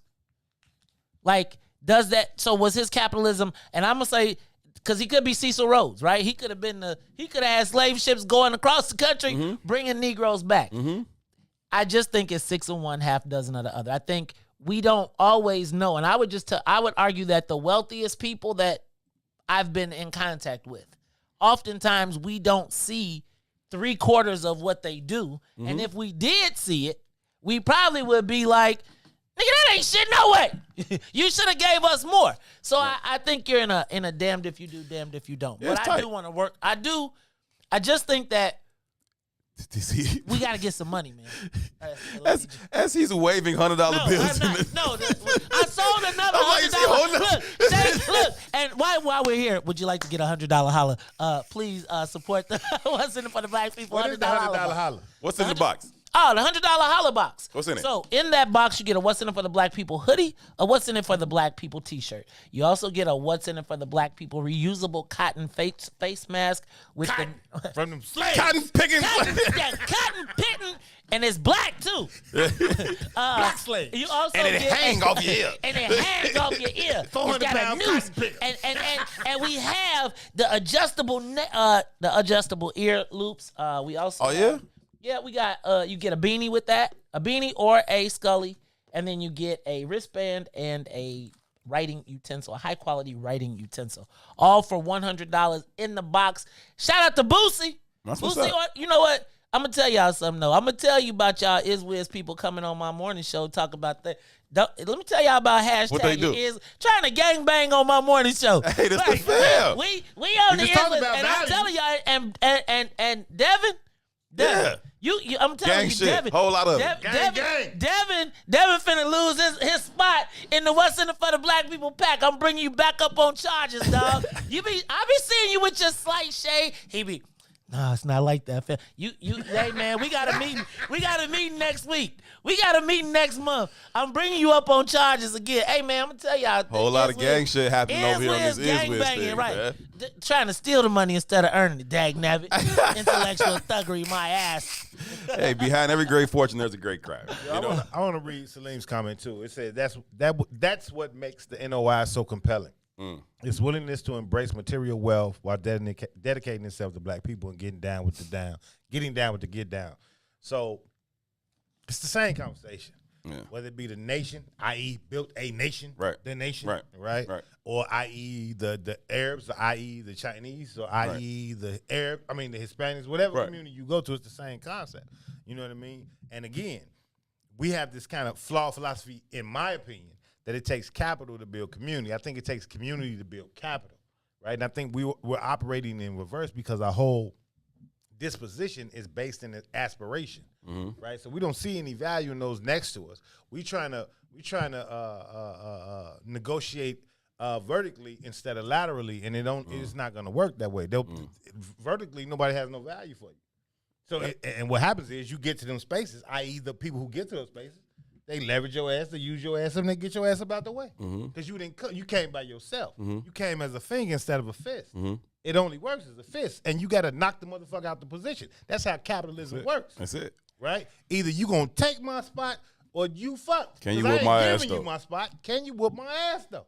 It's really Period. it. And as a finger, you don't have the power of a fist. Nah. Can we all get together and start whooping somebody's ass around That's this it, joint? man. We Stop got to be playing on that one game. accord to whoop some ass. Otherwise, you getting beat the fuck up. I'm with you that, but Yeah. then who? But when the mug get there, like, and I'm saying they probably got to say, "Hey, y'all, I'm coming through here." It just seems like once somebody gets into the space, because I always think of that same finger is the finger that gets in the door, and then you get 3 more, 4 more, and then you start prying that bad boy open. And I think that once somebody's got a finger in the door, right, and you can't do it all in a day, you can't be on the other side of the door pounding his finger. You got to say, okay, dog, get in the door, and you better open up the gate. Our problem for us oftentimes is we get in the somebody gets in the building. When the white folks get in the building, when the Asians, when whoever get in the building, they open. You know how it used to be at the concert or the party at the school. You find the spot. You find the door and you pop that bad boy open. Let And everybody come running in. Yeah. We get in the door and be like, "Oh shit, it's our job to guard Mr. Charlie's wealth and get it in." And I just think we gotta get in a space where we don't hate the mug that gets there, but once they get there or on their way up, and as we see them going, it's like, "Hey yo, cuz you don't get away." Yeah, there's a lack of trust in our community, and like we just don't believe that whoever got in there is finna turn around and open the door. We don't believe that, and That's not what by and large we usually haven't happens. seen that. You know what I'm saying? Like, And I don't even think it's on purpose. You just don't have the option because it doesn't work alone. yeah, once you get in there, you just the only black dude in there. And you ain't making no fucking decisions in here, man. Shut your ass up. Like, you know what I'm saying? Be glad we let you in. You want to stay or you want to get out? I would wonder who the fuck is Kanye talking to black about business? I mean, Who could he talk to? I don't know. I mean, I don't think. And I want to point out though. That's why I say it's lonely at the top. Yesterday in our conversation, you suggested that Kanye had more money than Jay.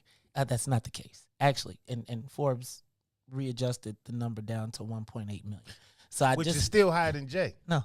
I don't care. But all I'm saying is, it ain't like Wait, he had more is 6.6 more, right? million. We doing different No, math around this motherfucker. Hold on, and is it more than Jay? Are we Yeah, sure? that's more than Fuzzy Jay. math. Anyway, Jay is at 1.4. okay, all right. Jay's at 1.4. So even if the 6, I said that too. I said even if we don't cut the 6.6, he still got Look, more we money than arguing Jay. over other niggas' billions. I don't give a shit. I don't like neither of them. I ain't finna count neither one of them niggas' money.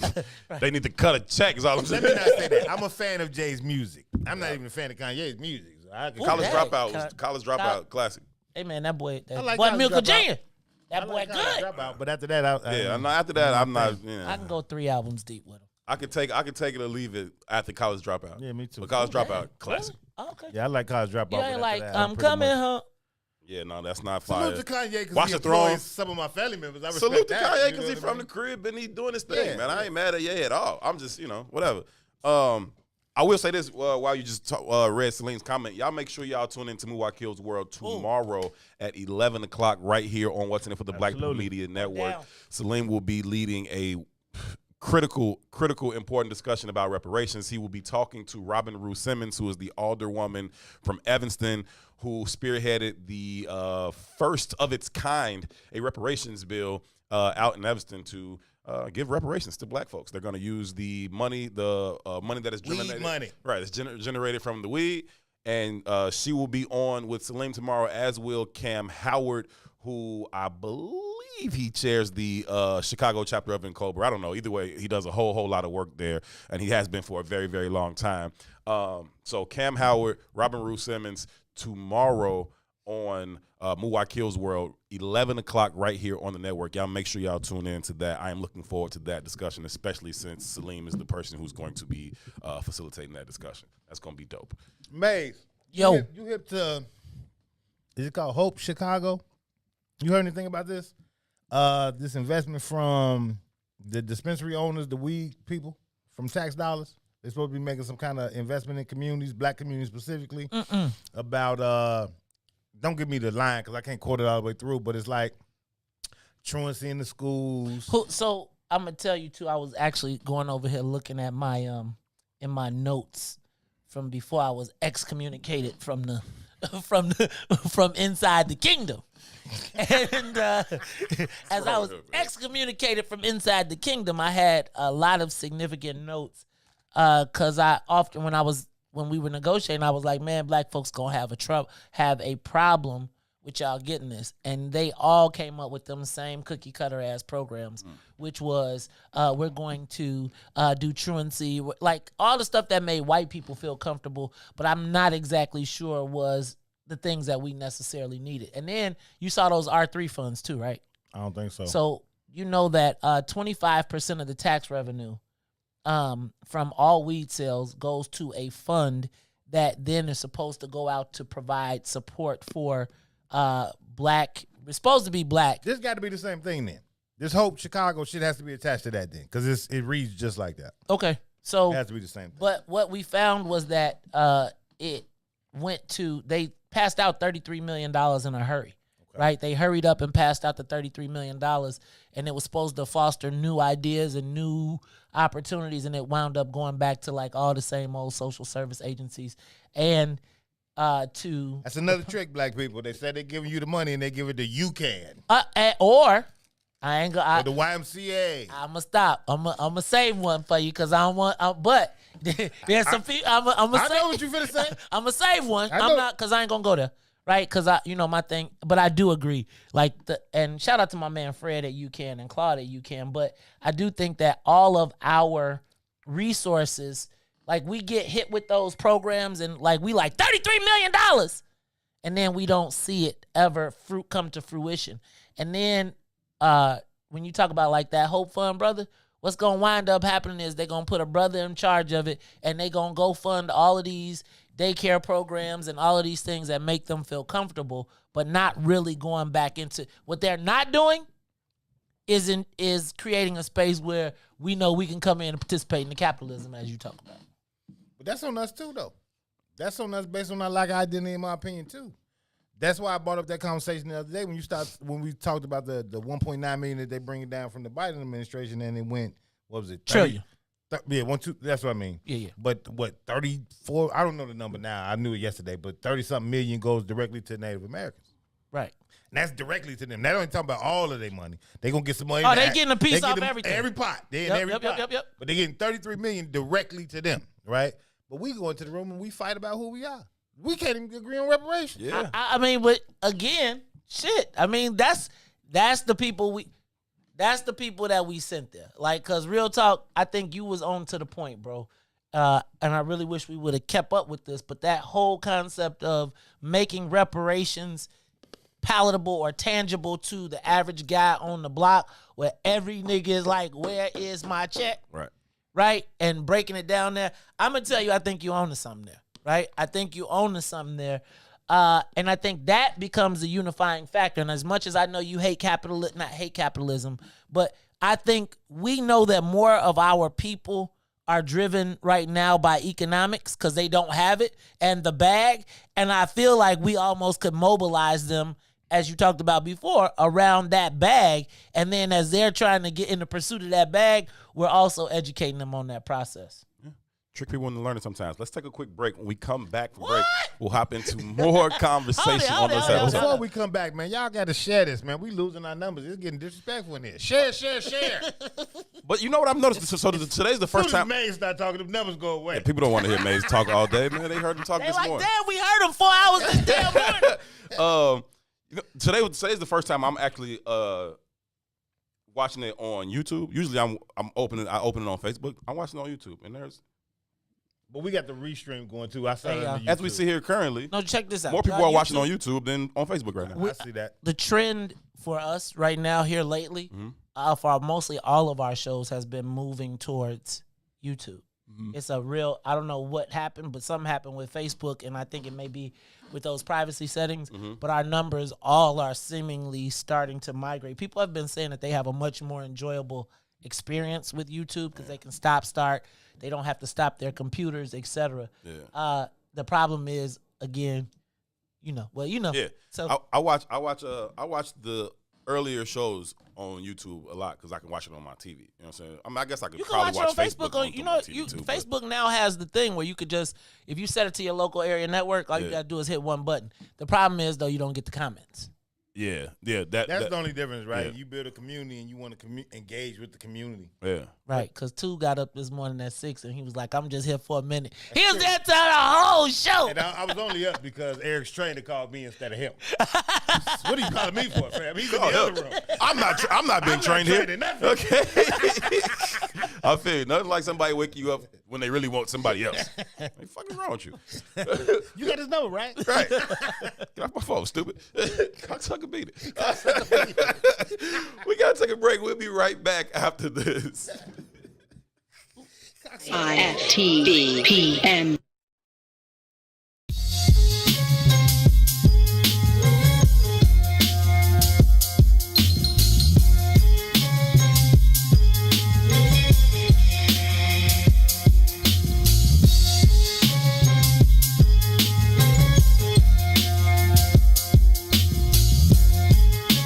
Dr. Mindbender behind the boards. Custom, ain't no heroes or role models where I'm from for us to follow where I'm from. Just some niggas throwing gang signs and hollows where I'm from. They pop pills, sip lean, and bless bottles where I'm from. You still ain't figured it out, nigga, Chicago where I'm from.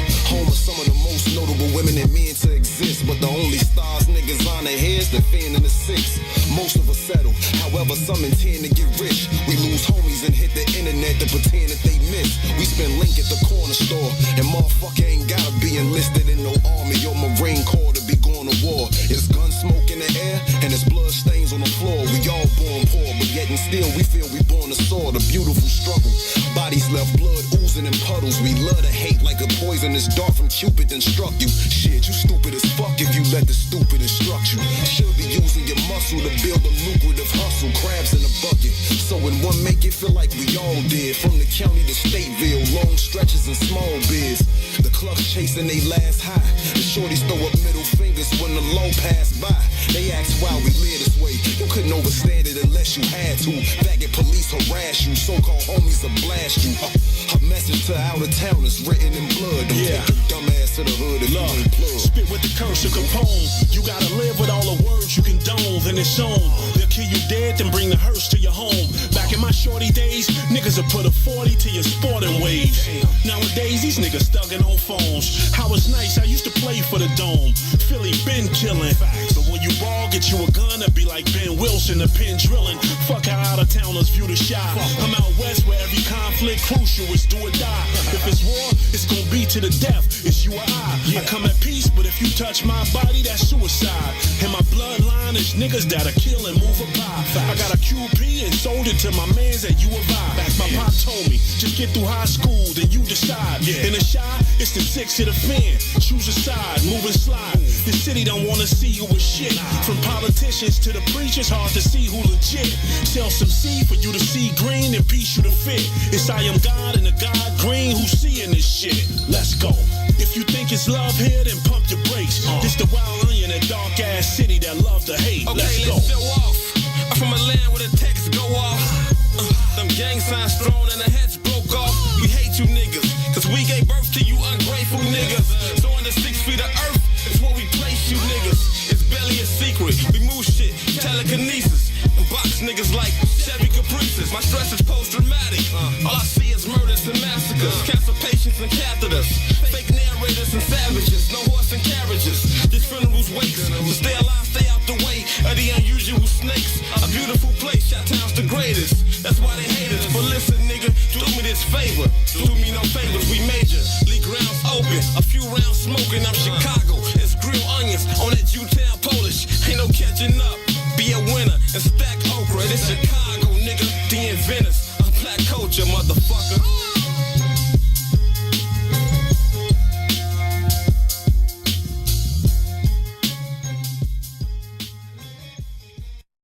Everybody's talking about the all-new Sam Silk's Chicken and Fish. Place your order today for a delicious meal. The chicken and fish are fried to perfection, featuring a wide variety of catfish, perch, tilapia, whiting, and shrimp. Now it's your turn to see what everybody's talking about. It's the all-new Sam Silk's Chicken and Fish, Chicago's newest spot for delicious meals. Stop by at 2537 South Wabash in the South Loop, or get contactless delivery from DoorDash, Uber Eats, Grubhub, and Postmates. For more info, call 773-807-9010. 773-807-9010. Sam Silk's Chicken and Fish is open just in time for lunch, or take it to the house for a delicious dinner. It's Chicago's new spot for perfectly fried chicken and fish. Don't wait any longer. Try it today. Sam Silk's Chicken and Fish, 2537 South Wabash in the South Loop. Sam Silk's Chicken and Fish. WIFTBPM. Listen to bottom, pass the drink. Listen to bottom, pass the drink. Listen to bottom, pass the drink. What's happening, family? We are back and we are live from inside the What's In It for the Black People Media Studios alongside Toussaint Werner. My name is Howard. In the production studio behind the glass today is the one and only Maze Jackson. Maze, you're not breaking stuff over there just yet, man. So, Not yet, man. You break, you buy. You break, you buy. You break, you buy. You break, you buy. I feel sorry for your mother. I feel sorry for your mother. What you say about my mama? I don't want trouble. Just get out. No, it's too late, fam. You popped off already. Okay, now I got to kill you. Hey, that was the most ignorant shit ever. Y'all watching Snowfall? Yeah, I love Snowfall. Falling off, man. I'm feeling like it's slipping. Yeah, I'm liking it more, man. Really? I like it, man. I feel like it's slipping. I hate Man Boy. What's his? No, I like Man Boy. Man like Boy Man funny Boy as hell. Man Boy might be my favorite character on the show. Man Boy about that action. I like Man Boy. I like the Crazo, the one that was the in Oh, the crazy Wood. motherfucker. The Wood. Right. Hey, if that song come on, get you a dance, cuz. She love that If This World Were Mine song. Oh, yeah, man. But I still think it's kind of crazy, though, that Franklin had to get voice. It still drives me nuts to think that he's from England and they had to give him voice training to teach him how to talk like a black dude. You know who gave him voice training? Who? Mac 10. No, WC from the Mad Circle. Dub C? Yep. Really? Yep. That's what's up. No, it's really not. Because he could have just did it himself. Like, I'm just saying. No, I feel you on all the, you know how they giving all the black roles to non-ADOS people. You trying to tell me in Hollywood, in Los Angeles, California, they couldn't find a black man from California to be a black man from California who sold crack? Nope. First of all, let's give the black man from California who sold crack his credit. Give it to Rick Ross. That's a Rick Ross story, It should have right? been a Rick Ross story instead of the Snowfall story. Mm-hmm. He gets no credit for that story. Yeah. I'm sure. Let me ask though. This is our warped interaction with capitalism. Mm-hmm. Like, right? Because we shouldn't be watching it. Right. I mean, they are documented and glorified, and we are like, dang, did you see Wanda today? She's a crackhead now. Hey, you know Franklin's mama is English too in real life? Hey, and you know Franklin's mama was the sister in The Wire. Yeah. She was. Yeah. That just dawned on She me. was the sister in The Wire who held it all down. If you hear her speaking outside Really? the road, she's from English. You can see that. Just I like can easily Idris? see that. Just like Idris. Wow. Yep. I ain't know that about her. I thought she was somebody auntie. Like I thought she was.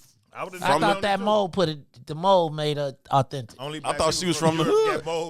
That thought she was was from the authentic. hood. I ain't never seen no English woman with a mole. Dang.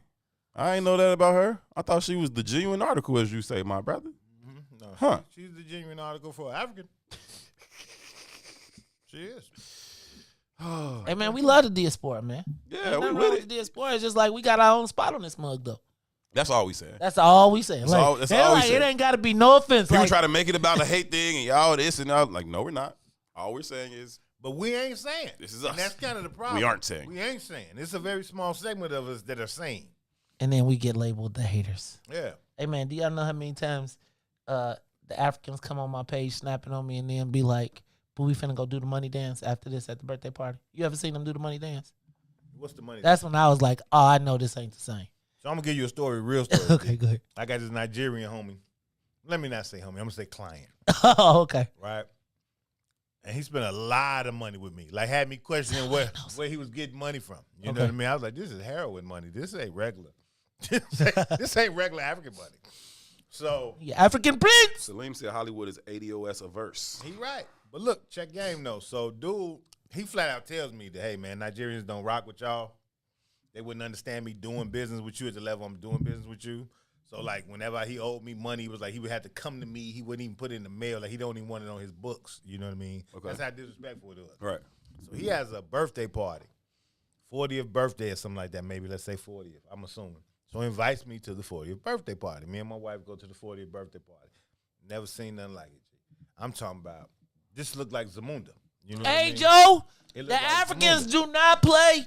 It looked like Zamunda, like big chunk jury with extensions in my head. Like it was next level. And they all got the Gucci everything. They got because the ones that made it over here probably left absconded with the riches Yeah, from you the don't, kingdom. Toussaint all the time. You don't cross the ocean with no bread. I don't care where you come from. I don't know where you come from, but I'm ignorant. So my wife is like, "That's real. Them real diamonds. That's real Right. gold. Right. That ain't costume jewelry. Right. That's they real look shit. like rappers from the '80s. You Right. understand me? That's real stuff. It's real. Right.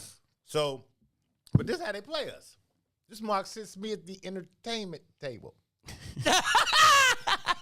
Everybody that was Performing and shit? a native Negro was at the entertainment table. There was some native Negro. I can't think of the sister's name. She's a comedian who's well known today. She wasn't as well known at the time. What's my man's name with the light eyes? I forget his name too. The other comedian. Whatever.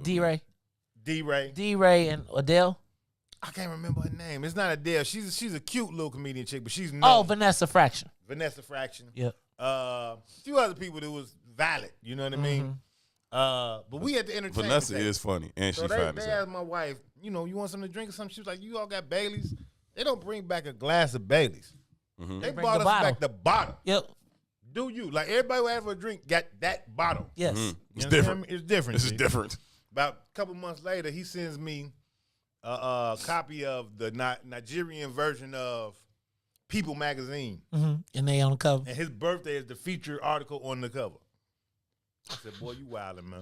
Hey man, I'm gonna tell you, it's been some kings over here. It used to be this kid from Zimbabwe that was here, man. I went over there. His daddy now the president of the country, man.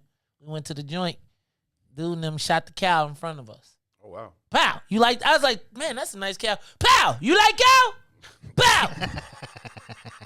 You like the so cow? ignorant, man. Look, there you go. he There, got look. one accent. Every accent he Everybody, got no is matter what, Asian. Asian, African. Bow, you like cow? I get cow. I get you cow. I get you cow. You eat that cow. Hey, how come when Asian people, when you're in their establishment, they ask you if something is okay? Like they be like, hey, can I get brown rice instead of white rice? Sure, it's $2 extra. It's okay. If I say it's not okay, then what? Like Why is brown rice $2 extra? you Because brown rice is natural and white rice ain't. So they got to put more work into. It's real. Sugar Stop is black. Asian hate. Sugar is right? black. Yeah, whatever. Stop. We gonna be in trouble, man. Everything in its purest form is dark. Facts. It's true. Facts. Let there be light. Africa. Asian. Still. He crazy, man. Real quick, I know you want to get into a video you want to show from the cop thing, but before we do, I want to talk about this shooting in Boulder, Colorado. You seen about that? Yes. Not and really. can y'all That's see wrong. I that? ain't paid that much attention. Because white people died. Too don't really care. But I'm just saying, check this out. Good luck. It's like it was on the 10th page of the paper this morning. Yeah, it's not even a big deal. It's not no on the more. front Shit. page. Like, It's like 10 people got killed at the grocery store? Whatever. white terrorism is on the front page. They can't put it up there, yo. But I assumed it was a white dude. It wasn't? Please tell me you wasn't black. Al Aliwi, like some Middle Eastern descent. So he didn't set them back literally 20 years now. Hey, we let's back go. in 01. Can we make a move on the corner stores there? We could make an offer they can't refuse. Hey, yo. Okay. Like yeah. He went in there, he went in the store, shooting all these people. He also killed a cop. Bonus points. Let me stop. Cop shows up. I thought he killed an off-duty cop who was just shopping. He killed a cop that showed up to responding to the call. He was the first one in there. He laid him down too. Gotta do what you gotta do. Yeah, fam. Like, why you? When I first read, I was like, oh, he was off-duty shopping. I'm like, wait, he responded to the call of an active shooter in the store, walked in and got shot. You're a terrible cop, sir. Like, how did that happen to you? We also gotta give credence to the changing of the time, right? Like poverty is real. Mm-hmm. We're moving into a different space, and we kind of got this different socialization where we have this kind of rugged, individualistic kind of view of life. Mm-hmm. So we ain't honoring police no more. It's been 3 police shot in Chicago in the last week. Mm-hmm. They not honoring that shit. Nobody cares. Right? You a human like I'm a human, G, and if I'm gonna get it, I'm gonna go get it. So what you gonna do about it? I've seen on my own block. So if you know about the gang structure in the city of Chicago, specifically with the young boys, the biggest young gang in the city is called Young Money. They call themselves Young Money. Okay. And they're like an offshoot of the Titanic Stones and the MCs. Okay. Right? Well, they started on my block, right? Some little kid was in a car accident, got a little settlement, he bought guns and pills. Mm-hmm. Right? Right away, they become a power player in the Chicago lexicon of the new gang structure. Yeah. You know what I mean? Yeah. And in the summers, it doesn't happen as much now, but in the summers, they used to get it popping. And I got like a half block. It's not like a real city-long block. It's like a half block with a cutoff. Yeah. Right? And it's mostly buildings, with the exception of us, it's all apartments. Right?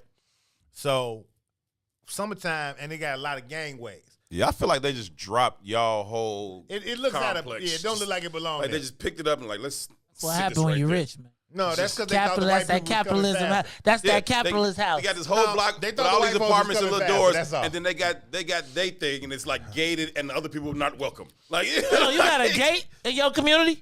He has a gated live on the other community. side of the gate. Hold on, you He has a gated gated? community within the regular It's community. a gated community within the community. I live in both communities. It's like that capitalism thing. I got it. No, it's just, it's living. But in the summers, though, the weather nice. Everybody across the street from 2 pay $8 a month. Okay. Then they got this whole other I pay thing over $8 here. a month, too. It's the same Get the thing. fuck out of here. But look, summertime, them young boys they be out there. It be 40 shorties on my little ass block. Yeah. And on my little ass block, that looks like 135 that's a lot of people. shorties. You know what I mean? And you'll get calls where the police will come. Great example. When Hadia got killed like 2 blocks from my crib. the same like weekend, a shorty got murdered in my gangway. Like this true story. And really, the shorty, because of the way the house is set up, the idea thing outside of her being the musician, it was also about proximity to Obama's house. Okay. How close that is to Obama's house, and you got gun violence happening. Well, if you look at it, the shorty that got killed in my gangway, proximity to Obama's house was even closer than idea was. Okay. You know what I mean? But this is true shit, G. I heard the shots, right? I didn't know what was happening, but I heard the shots, and they were so goddamn close to my house, it scared me. Right. Like, all right, where's my children? Y'all get the fuck over here. So I go outside, because I want, once you let off, they gone. But I want to make sure ain't nobody laying on the ground or something. And I didn't see nothing, because it didn't happen in the front. In the gang, it's on the side here. Gee, the ambulances come. So when I hear the ambulance, I'm like, nah. Somebody did get hit. Somebody got popped. And I know that shit was so close to my house, somebody has to be in the proximity. So I go back outside, ambulance is pulling up, and there's a lock on the gate to the gangway. Shorty's in the gangway dying. I can see this little nigga. They can see him too. I'm like, man, climb the gate. Do something. They was like, no. I ain't on that. No, what am I climb the gate and get shot? I ain't on that. No value for him. Yeah, I give a fuck. But in that same vein, like that whole summer was like a little hot summer. But I would see the police pull up on the corner. DJ said, so don't come visit too. Okay. 30 shorties. They ain't coming down that block. Yep. They ain't coming down there. Yeah. I want no smoke. And the little niggas know it. You know what I mean? And they know it. And they carry it like that. Yeah. It's so as that grows, that kind of arrogance grows, police ain't gonna mean shit. You better find a way to have a community. Yeah, they definitely they finna be on some different people definitely not valuing it and respecting it in that way no more. You know what I mean? Like when you having cops on duty and off, being targeted and killed. And, it is what it is. But I thought the dude was white. I was 100% sure that white people were whiting again. And I'm like, they terrorists. So this is all I'm saying while I'm reading the article. Dang, and then I get to the suspect, and it's Owl Aliwi. I say, oh, no, fam. Like, not even my people, and I'm still salty. Like, let them do that shit, fam. But he's like not all together. Like, I think Salim said he's been diagnosed with schizophrenic or something like that, allegedly. It's no measure of sanity to fully assimilate into an insane society. Yeah. He's probably sane. Well, we're the crazy ones who allow this shit. He went crazy. He got the right idea. We need to be learning.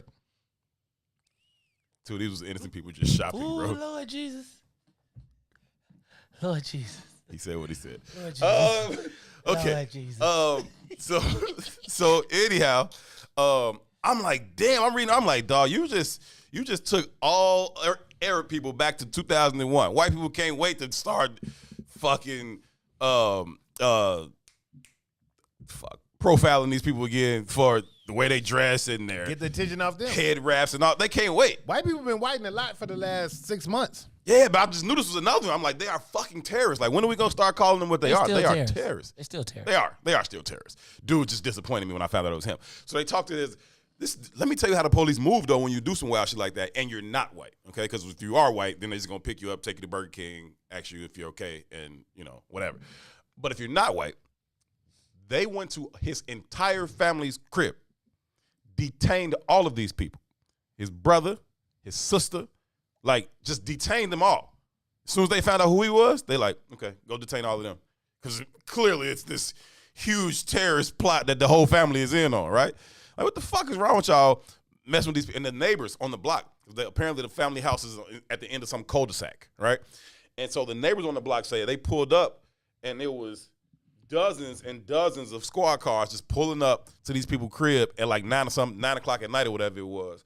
And the people started coming out their crib like, what is going on? And they was like, no, it was quiet people. Nobody really expecting. Who the hell do you expect? They're always quiet people. Yeah, who the hell do you expect to go kill? I never expected that. Everybody, he used to just cut grass and drink lemonade. Like who's the person that you would expect to shoot 10 people in a grocery store? Like, you know what I'm saying? Like the Negro with the braids in his pants sagging. Right. The one who absolutely won't do that. Right. You know what I'm saying? Like it's crazy, man. But yeah, I was definitely disappointed when I found out that wasn't the white man. I was like, damn, fam. But even in the Atlanta Asian white massage parlor attacks. White man. They handcuffed one of the women who got murdered. They handcuffed her husband Wow. Hispanic guy, and they had him under. I don't know what they call it. What they call it when they handcuffed you? They detained him. They detained him for X amount of time while his wife was dying. Mm-hmm. Oh wow. Yeah, because they didn't reckon he was in Hispanic. All right. You fit the description. It got to be you. No, you don't even fit the description. You but fit it's the you. description. You always fit the description. You always fit the description. That's right. That's right. There's only one description. That's right. It's Hey, you. This true shit too. Mm-hmm. I got police buddies. G. You know how he's black or brown, somewhere between 4'11" and 6'12". When they get on the radio, you know how they describe shorties, G? Number one male. Male regular. Mm-hmm. That's true shit. Male regular. Yeah. That's a description of black. Of black, yeah. They also say number one male or number one female, right? Because we are enemy number one. That's real shit. That's us, right? Number one male, number one female. That means black male. I don't know why they don't just say black male, but they say number one male, number one female, all kind of goofy shit like that. Cops speak for no fucking reason. But yeah, it's terrible. It's terrible. How are we number one? You know what I mean? White man should be number one. They the one fuck everything up, killing everybody. It's crazy.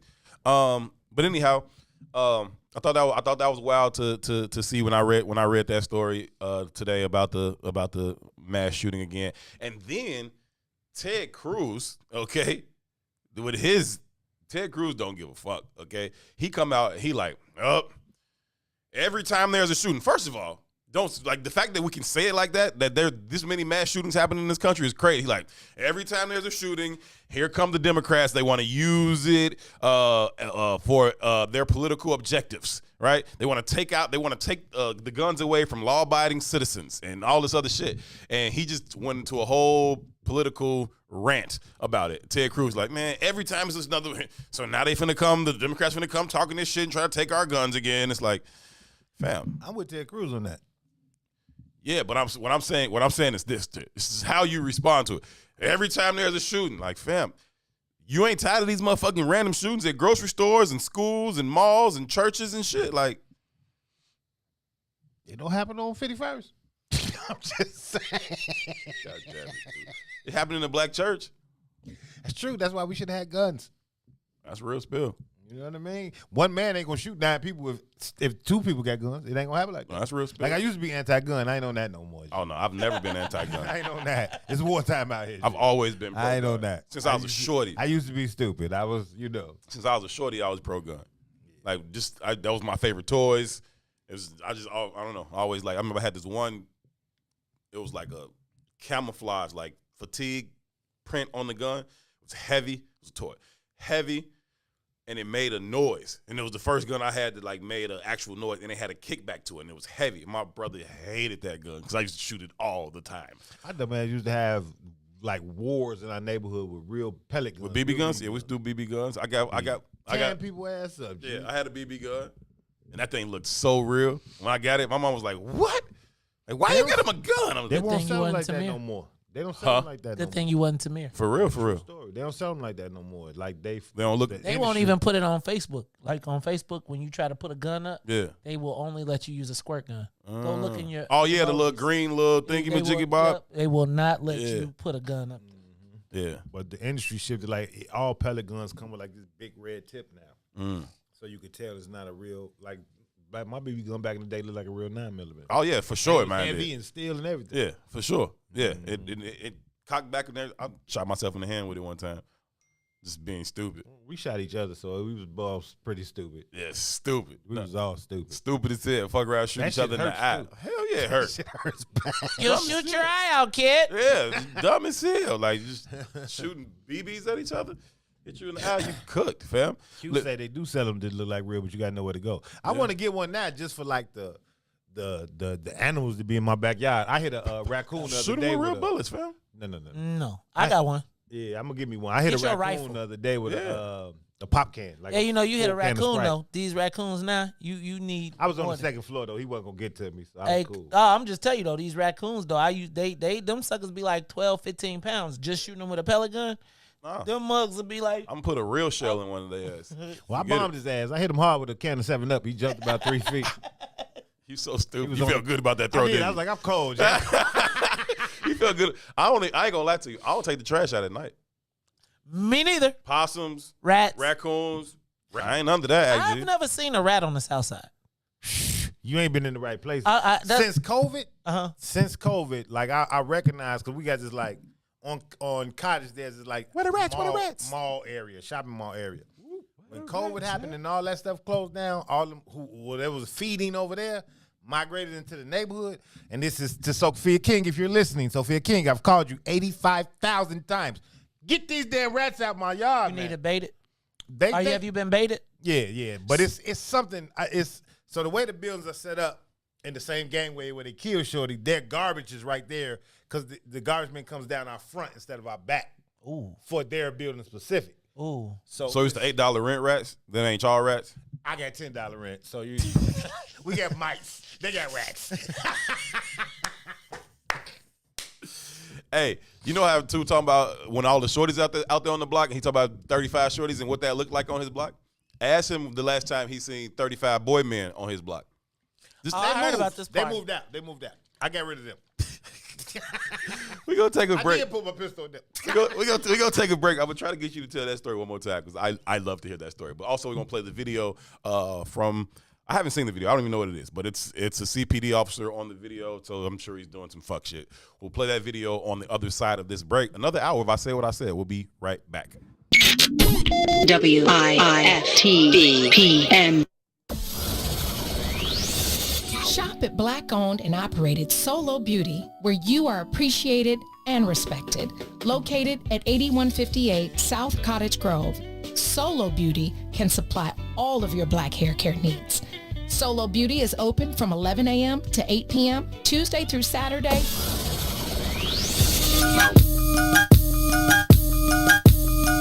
All day.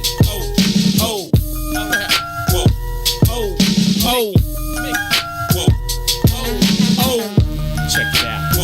See, while you was on the corner trying to scrape up pack money, I was driving 80 stack trucks off rap money. I'm back money. If you want it, come to the hundreds and ask for me. Meet them OGs that'll blast for me. I'm right here.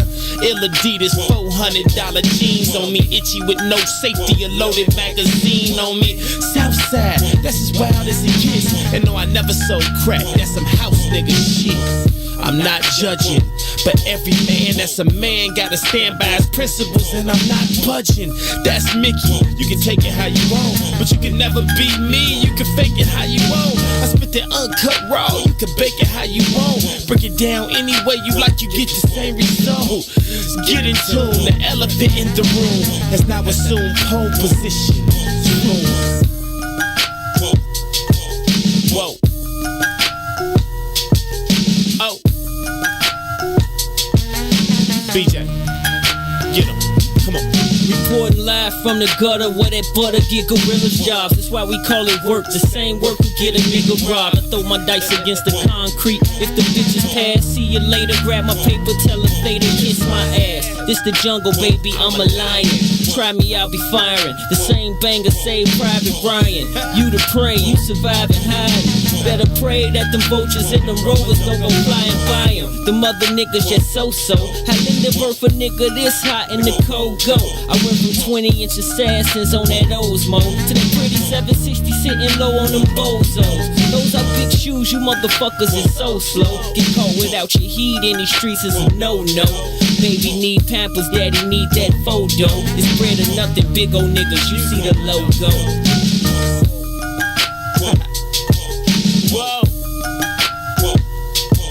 Whoa.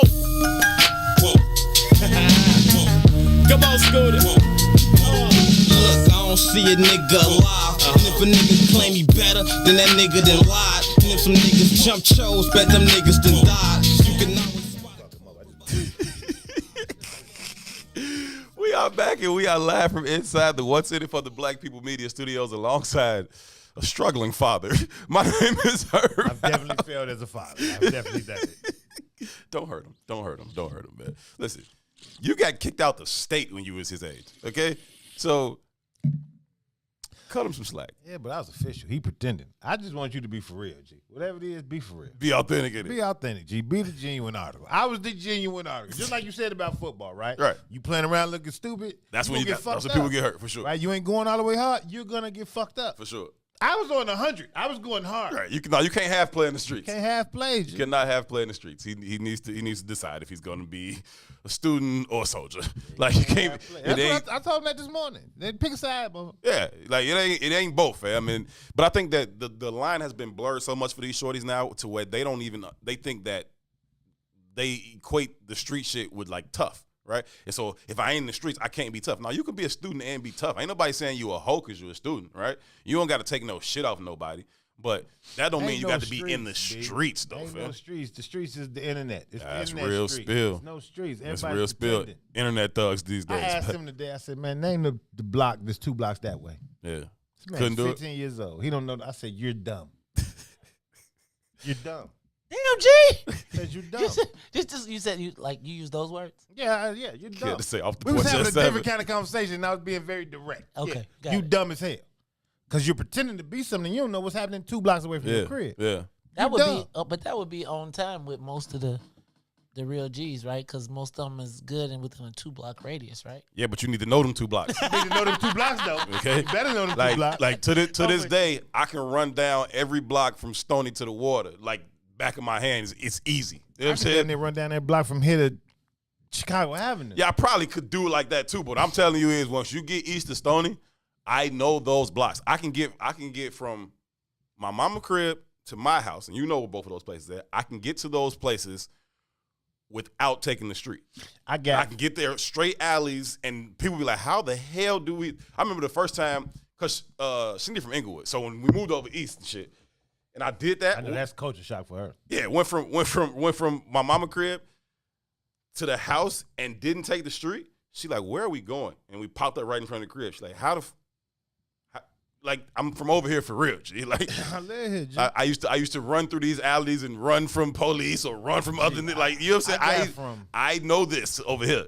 I got from 95th and LaSalle to 95th and Calumet blind. Yeah, because I got sprayed with mace and I got all the way to the crib blind, G. Yeah. When you know it, you know the it. area, and that's kind of the point I was making to this little dude. Yeah. Like you dumb, fam. You don't know what's happening over here. You pretending. You get me somewhere else, I'm lost as hell. Like I go out in the suburbs and shit. Like, wait, where do I take? How do I get to this mall? Which way do I go? Like, Route 53, bro. Route 53. Yeah, see what I'm saying? That don't mean shit to me. I don't even know, right? I know. Shout out to Candace. She said he was off the porch at 7. True. Right, true. Right. Jumped off the porch early. Right after I read 14 books. You dig? You dig? It is what it is, too. It is what it is, man. No, you gotta know your zone like that, man. If you don't know 2 blocks away from you. You cook, G. You ain't in the streets, man. Like, you's a goofy, G. Stay out the streets, man. You gotta know what's going That's on. what they made sidewalks for, fam. Be on the sidewalk. Yeah, it was like you had to know. Like when we went on Paxton, like, hey, niggas is tripping on Chappelle today. You need to know what that means, who's on Chappelle, first of all, and where that is exactly. Like, all right, cool. We're not gonna stay over there. The folks is wilding today. Let them have it, okay? Like we ain't got time for that shit today. But yeah, you kind of got to know that kind of stuff. Anyway, there's a video that you sent me. I did not watch it, brother. I have no idea what is on it, but I'm interested. So it's showtime. I'm trying to pull up your computer over here. Okay, I got it over here, and I think Maze, we finna play this in the road. I got you. All right. It's up. You good to play it whenever you want. Bragging on camera that he kills. And we're asking, was anybody paying attention? We first exposed Officer James Hunt bragging on camera that he kills mother expletives. That's a sterilized version. He was supposed to be suspended for a year, but his name showed up again, this time on a community safety team rolled out by new Superintendent David Brown. Now CPD's taking action even before our investigation. A report you're about to see for the first time right now. This is CPD Officer James Hunt, hired in 2013. Hunt, here on duty March 9th, is of note because of what he did 980 days prior. Are you kidding? Officer Hunt went viral in 2018. Are you kidding? Right here. Yes, correct. For this encounter. Have a seat, brother. He ultimately falsely arrested Kenneth Lee, who'd eventually win a $100,000 taxpayer-funded settlement. It started. Nah, she accelerated, so I asked him, I get to the grass, I said, what, you trying to hit me? And you just tried to hit me with the car? And he replied, no.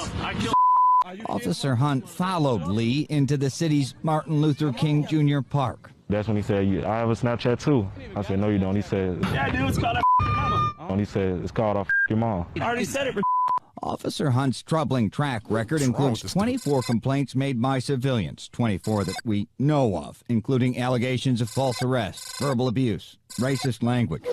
He also ranks at the top, almost literally, when it comes to CPD officers who report using force against civilians.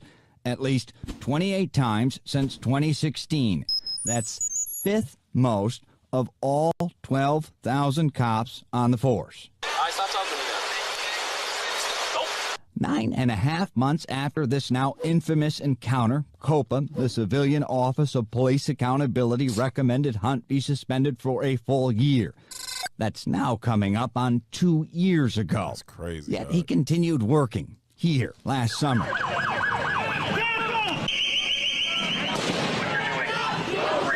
A summer of great tumult here in Chicago and across America. CPD formed a new unit, one key goal, improving community trust. And this It'd be motherfucker called the Community Safety Team. Among its founding members, viral cop James Hunt.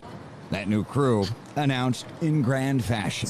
But I am happy here to unveil, we're calling them the Community Safety Team, CST.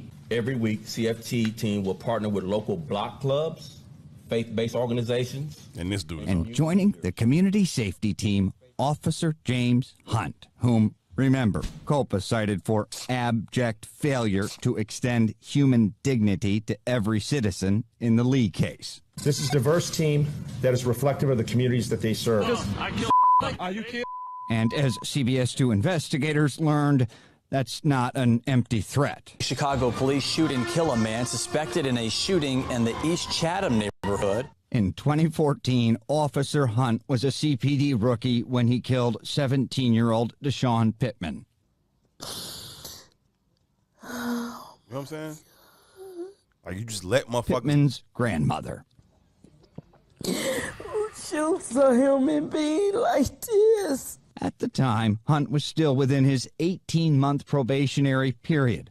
Hunt said Pittman aimed in his direction after Pittman shot and killed another teen. Hunt was the only officer to shoot. Hunt shot Pittman 10 times. Did they ever say which bullet actually killed him?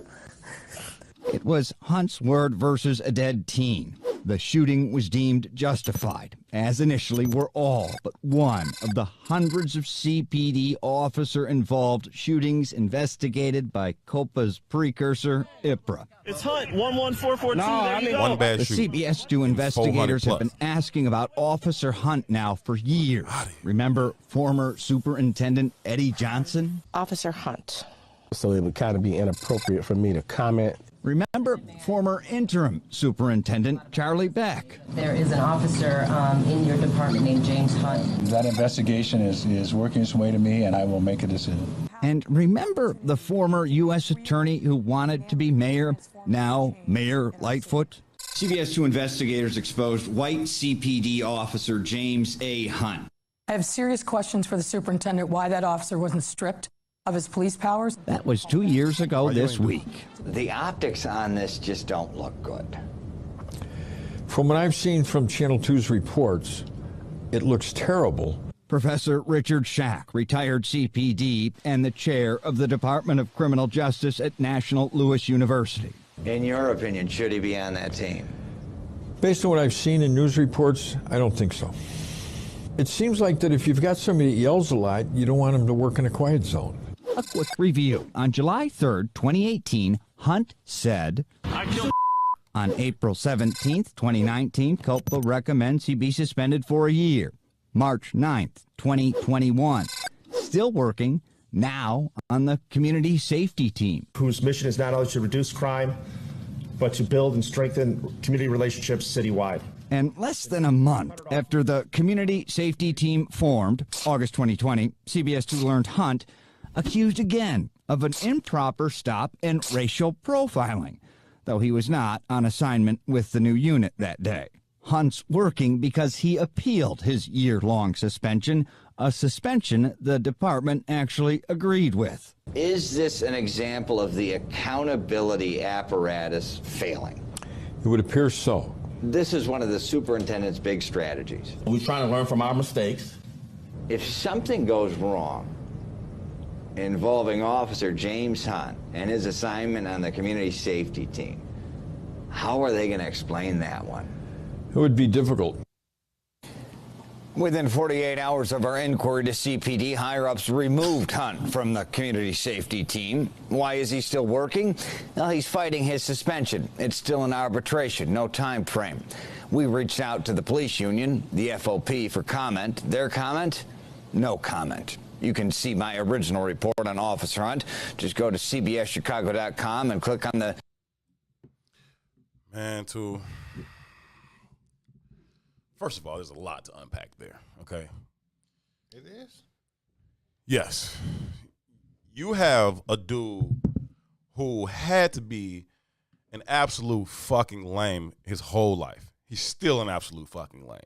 But then you give this lame a badge and a gun and authority to go out and talk shit and kill people and talk shit about it. He said he kills people. I kill motherfuckers, and I've done that. He wasn't lying. I shot a 17-year-old. He ain't lying. I shot a 10-year-old. I shot a 17-year-old 10 times.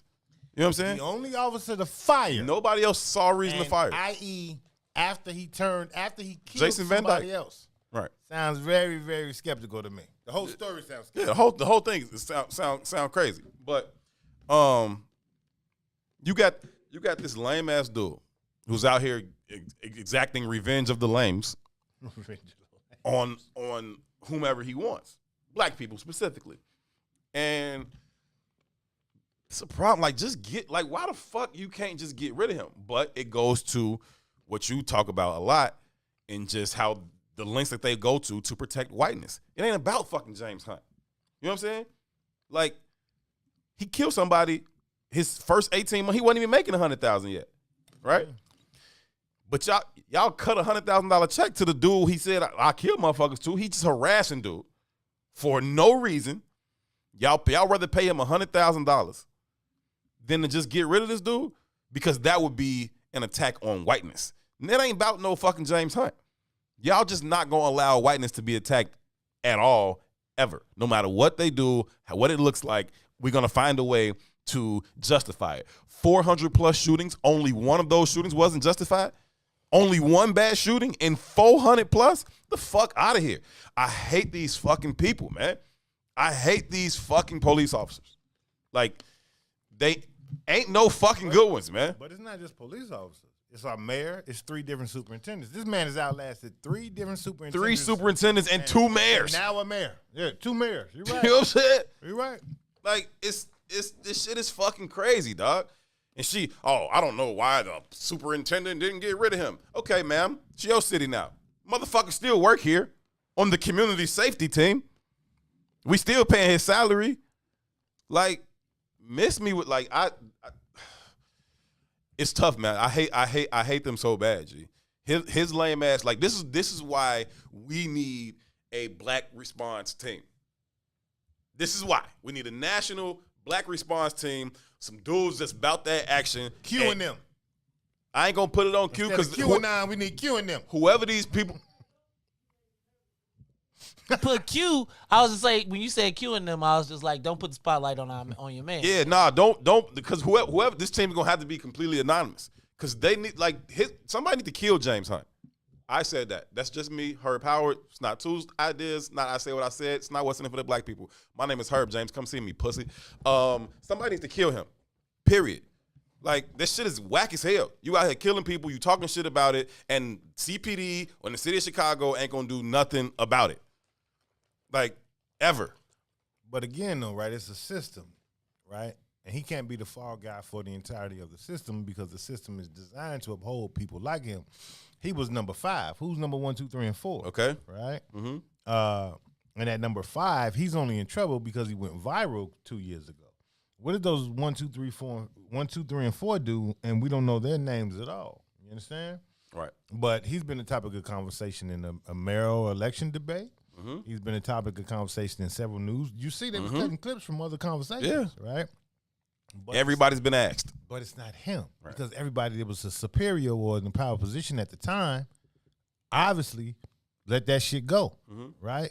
But specifically when we got Lori Lightfoot, who's a black woman and the mayor of the city of Chicago, and she's aware of James Hunt, it bothers me when you see his ass kind of get pushed through the processes and be allowed to make money and stay sane, stay in position. Yeah. Then we got stories like Anjanette Youngney come out. Yeah.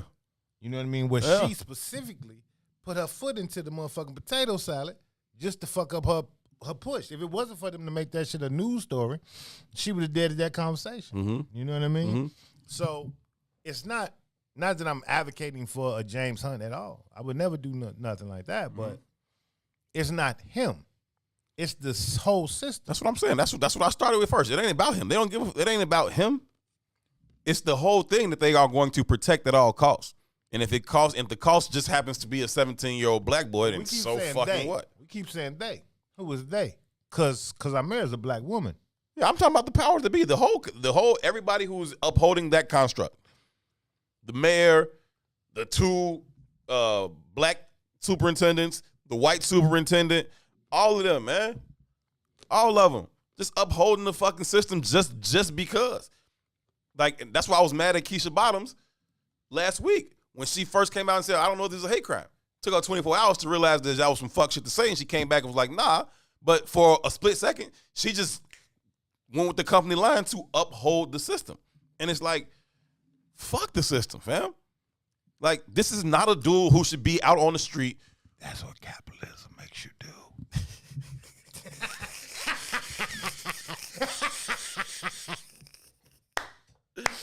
Hey, y'all should have saw Maze. He almost fell out in there right now. I see.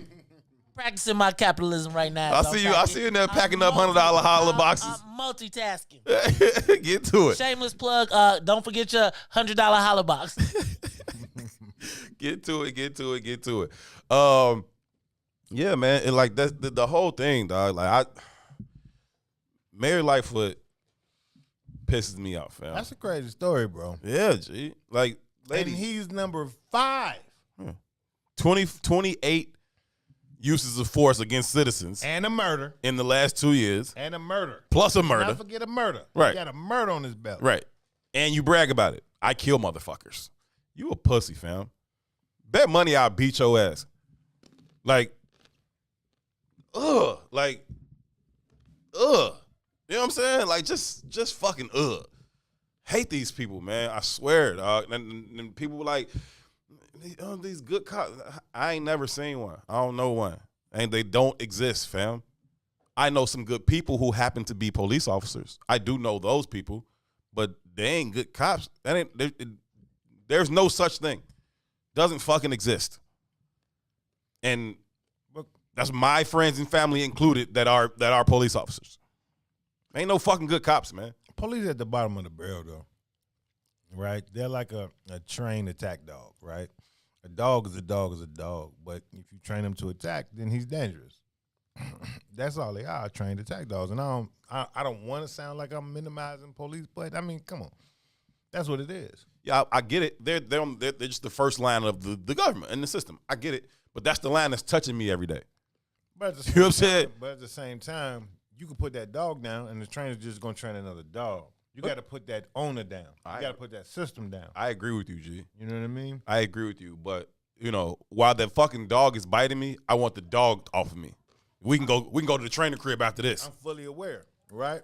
But we've had 400 years of dogs. You ain't up. You number 4. Y'all ain't thanks. Y'all ain't see that video the when they let the dog on I played it on the morning show where they the police officers in the trooper in Michigan literally let a dog eat this dude, like chewed his face, the whole thing, and he was like begging, please. Google that and have this conversation and see if you can find it, because I'm gonna tell you, you will be sick to watch that when you're talking about this dog. I seen that in real life, G. Hey man, he was screaming in real life. That's some sick shit. And the cop was like, good boy, getting him, egging him on. This dude was hip was broken. No police dog, but it was. I seen it. His hip was broken, and the dog, he was like, please, sir, please, like literally making him beg. You said it was where? Just Michigan Trooper. Okay, and cool. Google Michigan Trooper dog attack. And pull that up, and it'll put this conversation. I'm gonna tell you though, you will be sick. You will be like, really? And when you watch it, you say, what blood pumps into 4 you? minutes he let the dog. Yeah, Bro, turn the video. I'm gonna tell you, watch the video, and you will, and then have this conversation with that. And I'm just telling you, you will Should we show this on the air, man? It's saying graphic. It's dark. It's dark, so it ain't that graphic. All right, so I got it up now, Maze. Give me the you got it. Thing again. All right, and watch it. I'm just telling you. This is dark. It's dark, so it ain't that graphic. I got it up now, man. You got your other. I cut it off. Okay, got it.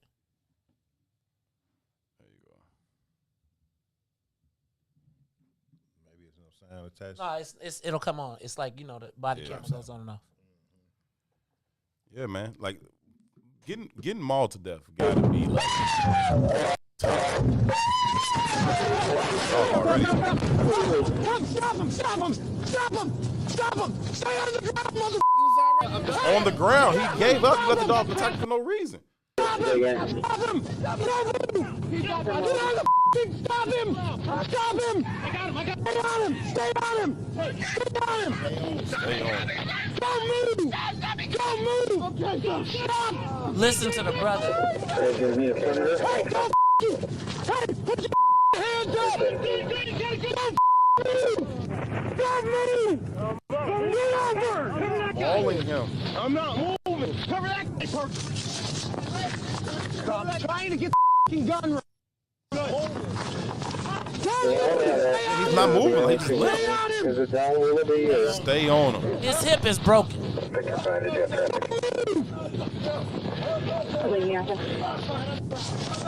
Stay on him. Stay on him still. Can we get some backup down here, you guys? Y'all got to control. What do you need?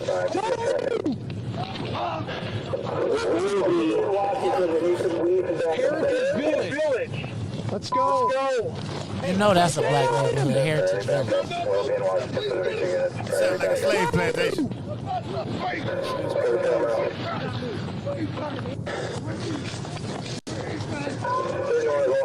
Do not move. Listen to him, please, sir. Good boy, stay on him. Stay on him. Let's go, guys. Step it up. He's still trying to, sir, I'm not moving. Y'all could have handcuffed him by now. Why they got his partner blacked out? You notice that? Stay on him. Don't move. Please, sir, he's on my face. I don't care. I'm not moving, sir. He got my face. I don't care. Got him. Please, sir, my leg is so. Stay on him. Please, sir. Please, I'm begging you, sir. Please, sir. Please, sir. Him at this point. Please. You know the dog is double locked. You know how it goes. Yeah. Stay on him, good boy. Stay on him, good boy. Listen to him. Sir. Please, sir, I'm down, sir. How far out, gentlemen? I'm not moving, sir. No different than Derek Chauvin. Not at all. Yes, I understand that. Right here. We still have one outstanding dog attached, waiting to secure him. Got him, please. Security, asshole. Right, you could just handcuff him at this point. Good boy, stay. Sadism. Yep. Stay. Tell me these motherfuckers don't deserve a fucking bullet in their head. G.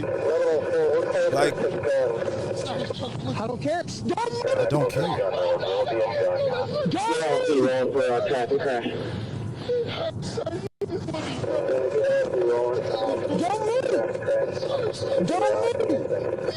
Dog steady pulling and yanking out. Yes, don't move. How the fuck am I? Let's go. Please, sir. Don't move. Please. Are you good? Yep. Don't move. Yes, sir. Roll over. Put your other hand behind your back. Yes, sir. I can't move my legs, sir. My leg is broken. My right leg is broken. All right, we got an ambulance coming. Please, don't take me, but no, suspect stand still. Out. Out. Good boy. Good boy. Goddamn time. Holy shit. Good boy. Good boy. All right. Slow it down. Slow it down. We're all in custody. Good boy.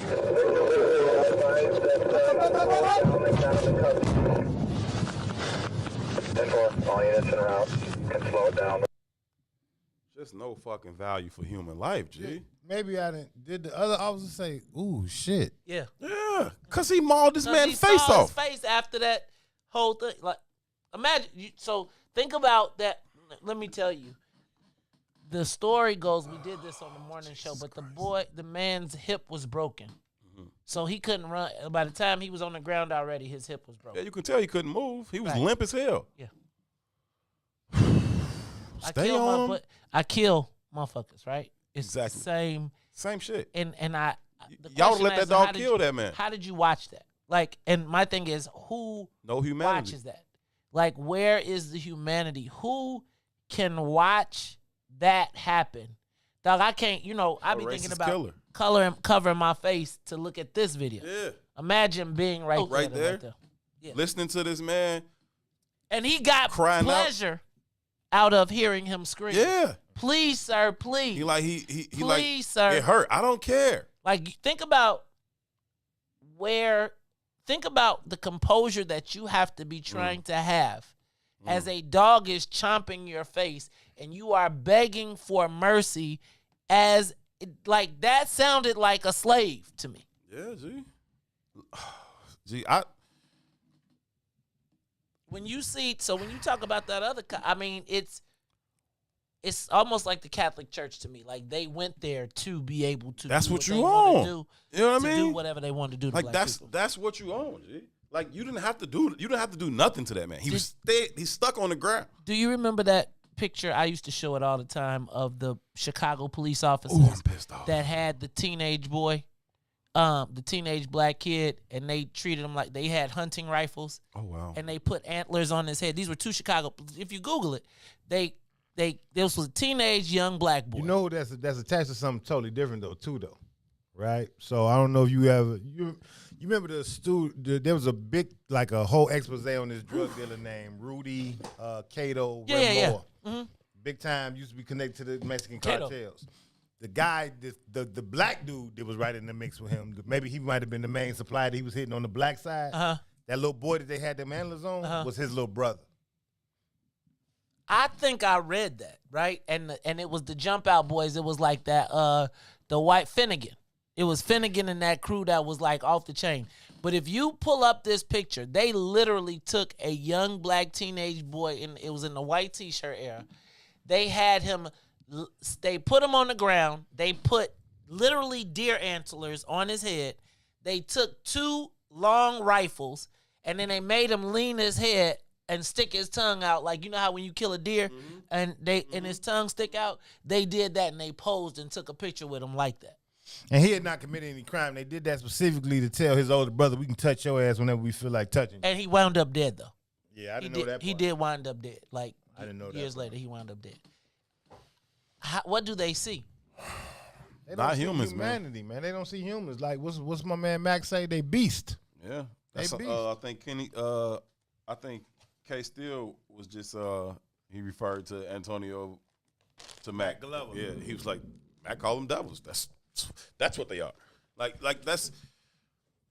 Come on, man. Like, us too, though. Like, Herb jumped out the box and said, "Kill him, shoot him." And I don't necessarily move like that and say it like that, but kill them motherfuckers, man. There's some truth to that, right? And at the end of the day, man, we gotta, these aren't new stories, right? The story of Emmett Till, the reason why Emmett Till had the impact that he had, not because he got murdered, but because his mama had an open casket in the way that he was murdered. Right. wasn't nothing about him being murdered. Nah. Killing black boys left and right. You know what I mean? Yeah, put it in their face. Let's show you how disgusting this image is. Yeah. You know what I mean? Yeah, put it in their face. That's not a new thing. Let's see what we dealing with. You know what I'm saying? This has been our existence. And truth be told, right, there's arguments to say Emmett Till was the precursor to the civil rights movement. Yeah. Not King or Malcolm or none of them other people. Oh, yeah. No, if his mother didn't have the courage and the foresight to be like, nah, open my son's casket. Yeah. Let them see what they did to my baby. It is. TV, even the dogs, right? TV, that was a strategy. Let the world see how they treating us. Mm-hmm. That was a strategy. Mm-hmm. But at the end of the it was day, King's strategy when they crossed the bridge. Absolutely. He understood they was finna get their ass beat, but he understood there was also going to be international news.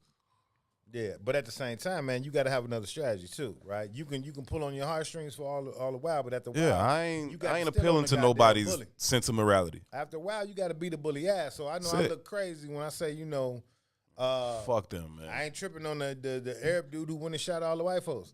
I'm not. No, I hear you, and like that's what I was saying when we talked about this increase in Asian attacks, and it's like, fam, we deal with this kind of shit every fucking day. Excuse my insensitivity towards a rise in attacks on Asians. Now that was before they went and murdered 8 of them, whatever. But my premise don't change. We deal with this shit every fucking day. It's the basis of our existence. I'm gonna leave this studio and I'm going to go home. I'm going to pass a few dozen police officers on my way home. If one of them decides that they want to fuck with me today or kill me today, that shit is a very fucking real possibility. And that's not a real possibility for people who ain't us. And so excuse me if I'm insensitive about that shit. That shit has zero, not an Asian person in this city has the possibility of leaving wherever they at right now and not making it home because the police decided to. Not one Asian person in this city has that reality to face when they fucking leave wherever they at right now. All 3 of us got that fucking reality to face when we leave here. You know what I'm saying? It's like, man. Yeah, man. But it's a. I get in the space and I think it'd be hard for me to get out of the fucking space. That's why, I really try to limit my fucking exposure to some of this shit because I'll get in the space and I'll be tight for a minute. You know what I'm saying? And I drive fast. So I get on Lakeshore Drive and just drive fast, and then one of the police pull me over because I'm driving fast. But I'm gonna be mad as fuck. You know what I'm saying? Fuck you. You know what I'm saying? It's yeah, but it's at the end of the day, man, it's the totality of our existence, right? Yeah, it is, man. So what do you do though? What do you do? Right? Oh, they let a fucking killer dog maul this dude's face for 5 minutes. You know what I'm saying? You got this motherfucker Derek Chauvin kneel on this man's neck for 9 minutes. You got this ignorant motherfucker who done killed a 17-year-old boy talk about I kill motherfuckers. Bitch, because you got that badge, that is it. That is, you wouldn't step foot in our community without that fucking badge. Salim said it's a wonder how these white officers can move through the black community without the fear of God in them. You would think that they should be scared every fucking day. One of these days, they're going to kill all our ass. But we ain't. Because the system has shown us that ain't no protection for us. And so you just learn to fucking deal with the shit. But we can go down the line, though. Until we get a fucking team of, we got killers in our community. Can we organize and galvanize the fucking killers in our community to kill on our behalf? Yeah, but we can go down the line, though, right? At some point, though, man, you got to stop being defensive and start becoming offensive. That's what I'm saying, G. Fuck these people, G. At the end of the day, real. You got the story of Emmett Till. You got James Byrd, who was drugged from the back of a goddamn pickup truck to his death. Yeah. These are recent. Well, Emmett Till isn't a recent story, but James Byrd, that's my lifetime. You know what I mean? Emmett Till was George not that Floyd, long ago. That was a couple months ago. Okay. You understand what I'm saying? So what I'm saying is that this is the behavior. This is not like a. No, these ain't outliers. Right. These are not outliers. This is the norm. This is the behavior. This is our existence. This is what the fuck we live with every day. So my son is 15 years old, and we was having a conversation about that movie where the brother runs up in the police department and puts the police on trial. I forgot the name of it, but yeah, that was a good one too. Skin Deep or something like that. Skin Deep. American Skin. American Skin. Okay, yeah. But in having that conversation, it opened up a dialogue between my wife and I, my daughter, and my son, and I thought it was an interesting understanding. Then you know, at the end of the movie, we had this discussion, and my wife was pushing this idea that I hear a lot, and it's hard to push back on the idea because as a parent, you want your child to come home. But she was like, that's why you just comply. Even in the movie, you know, in the movie, he was talking to his son like, man, you got to learn how to just comply. You got to learn how to just comply. I don't necessarily preach that to my son, right? Yeah. I think it's you got to be aware of the situation and analyze the situation. And you got to respond based on how the situation demands you to respond, you know. But even in that conversation, it was interesting because here I am talking to my daughter and my wife, and their experience is different, one as women, you know. But my son, usually, he rocks with me. He's with me most of the time. And we just talked about, I was like, man, how many times have we been pulled over in the car together? You know what I mean? And he was like, man, at least 15 times that. Think about that, man. That boy is 15 years old. Right. He shouldn't have had 15 interactions with the police. You know what I'm saying? You know what I mean? Like, that's really, it didn't even dawn on me like that. That's our existence, though, G. You know what I mean? It didn't even dawn on me like that, but you'd be hard-pressed to find a white man in his entirety of his life that has 15 interactions with the police. That wasn't in other than, hey, buddy, can I help you? He'd have to be in somebody's prison to have 15 interactions with somebody's police. Okay. But that is the totality of our existence, so we got to learn to respond or be prepared to respond in a different manner. It just is what it is, man. Yeah, we just need a response. We keep pretending like we ain't at war. This shit is war. It is war, and it ain't just physical. It's financial. It's all the shit that goes along with war. It's all the shit that goes along with war. It's everything. It's social. It's financial. It's the propaganda. It's conditioning. It's all that. It's shit. all of it. Right? Yeah. And unless you stand up and fight back, then you're just going to be victimized. It's easy to identify the victimization of the guy who's down there under the mouth of the dog.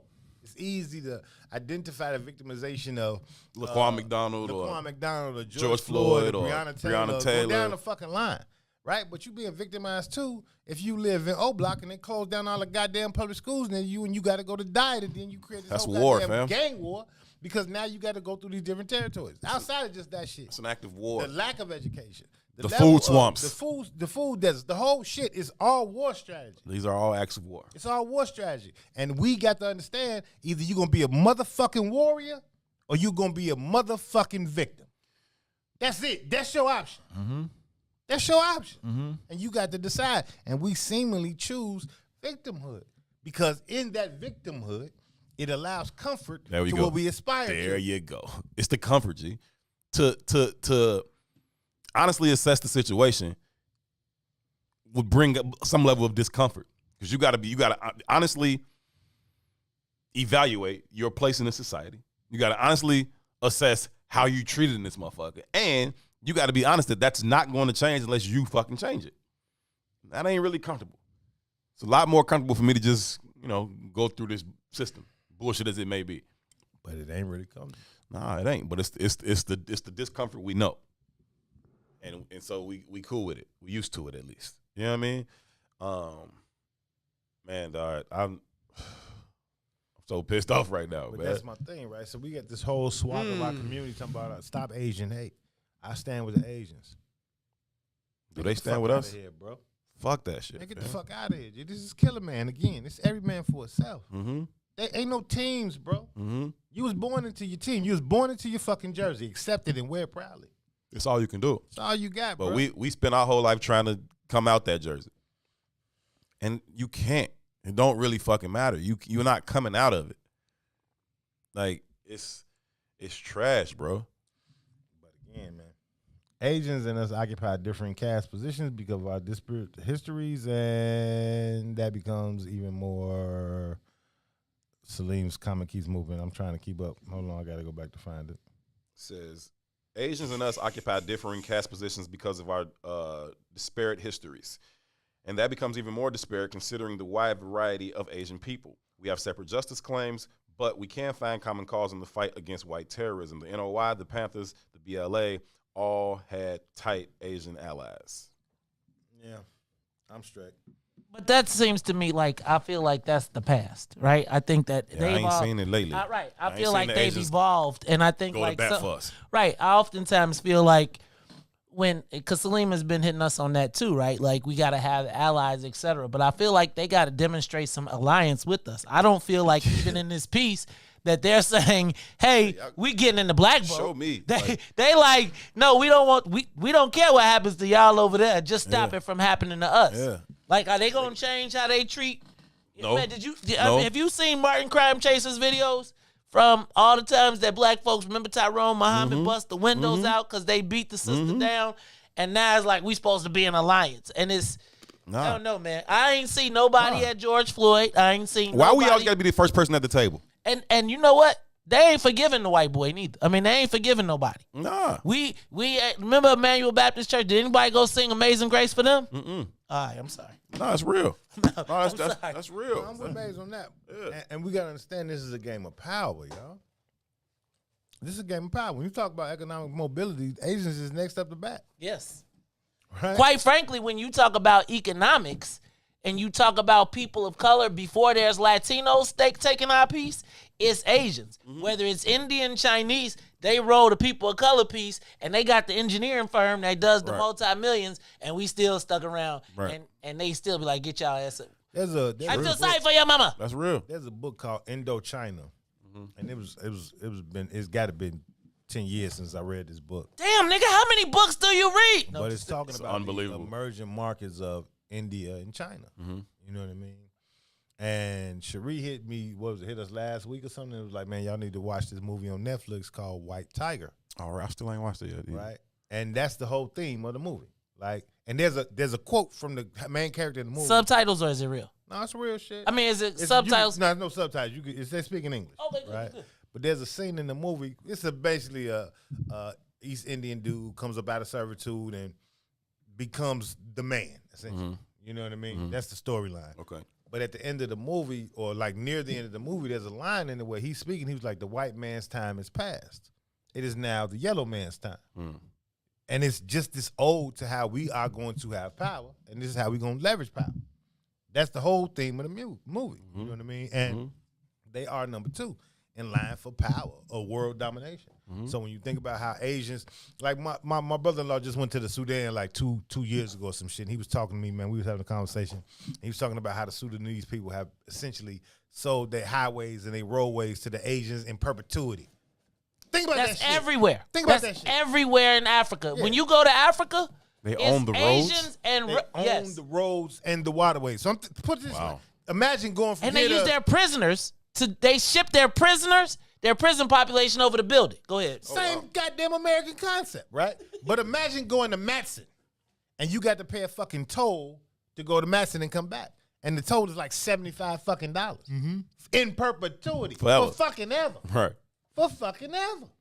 You know what I mean? Sell out. This is today. This is right gee. now. Right? We talking about we with the Asians. Man, fuck them. Ain't no other team. And no disrespect to the Sudanese or the Nigerians. Fuck them too. For real, this is our It's our jersey. team, G. This is our jersey. It's our team, man. And they play it the same way. We don't play it that way. We the only people that's always trying to help this person, that person. Nobody come to help us. We've been in 400 years of hell. Ain't nobody threw a cup of water in this motherfucker.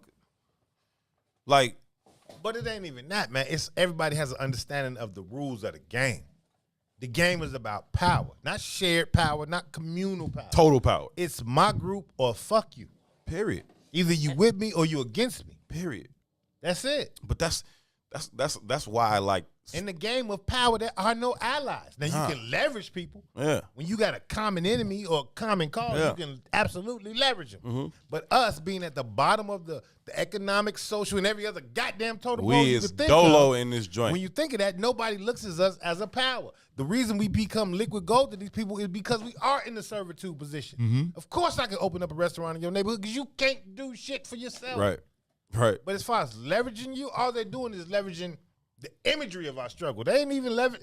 They don't need you for shit. They don't need you for shit. It's just like I said, networking happens horizontally, right? So when you talk about when you talk about Fred Hampton, or you even talk about what Celine was just talking about with the networks between the Panthers and the NOI. That was at a time when that motherfucker was down on his bottom too. He was down on the Asians. I mean, the Asians and the Hispanics was on their knees. They ain't on their fucking knees no more. But we are. You can't network vertically. Right.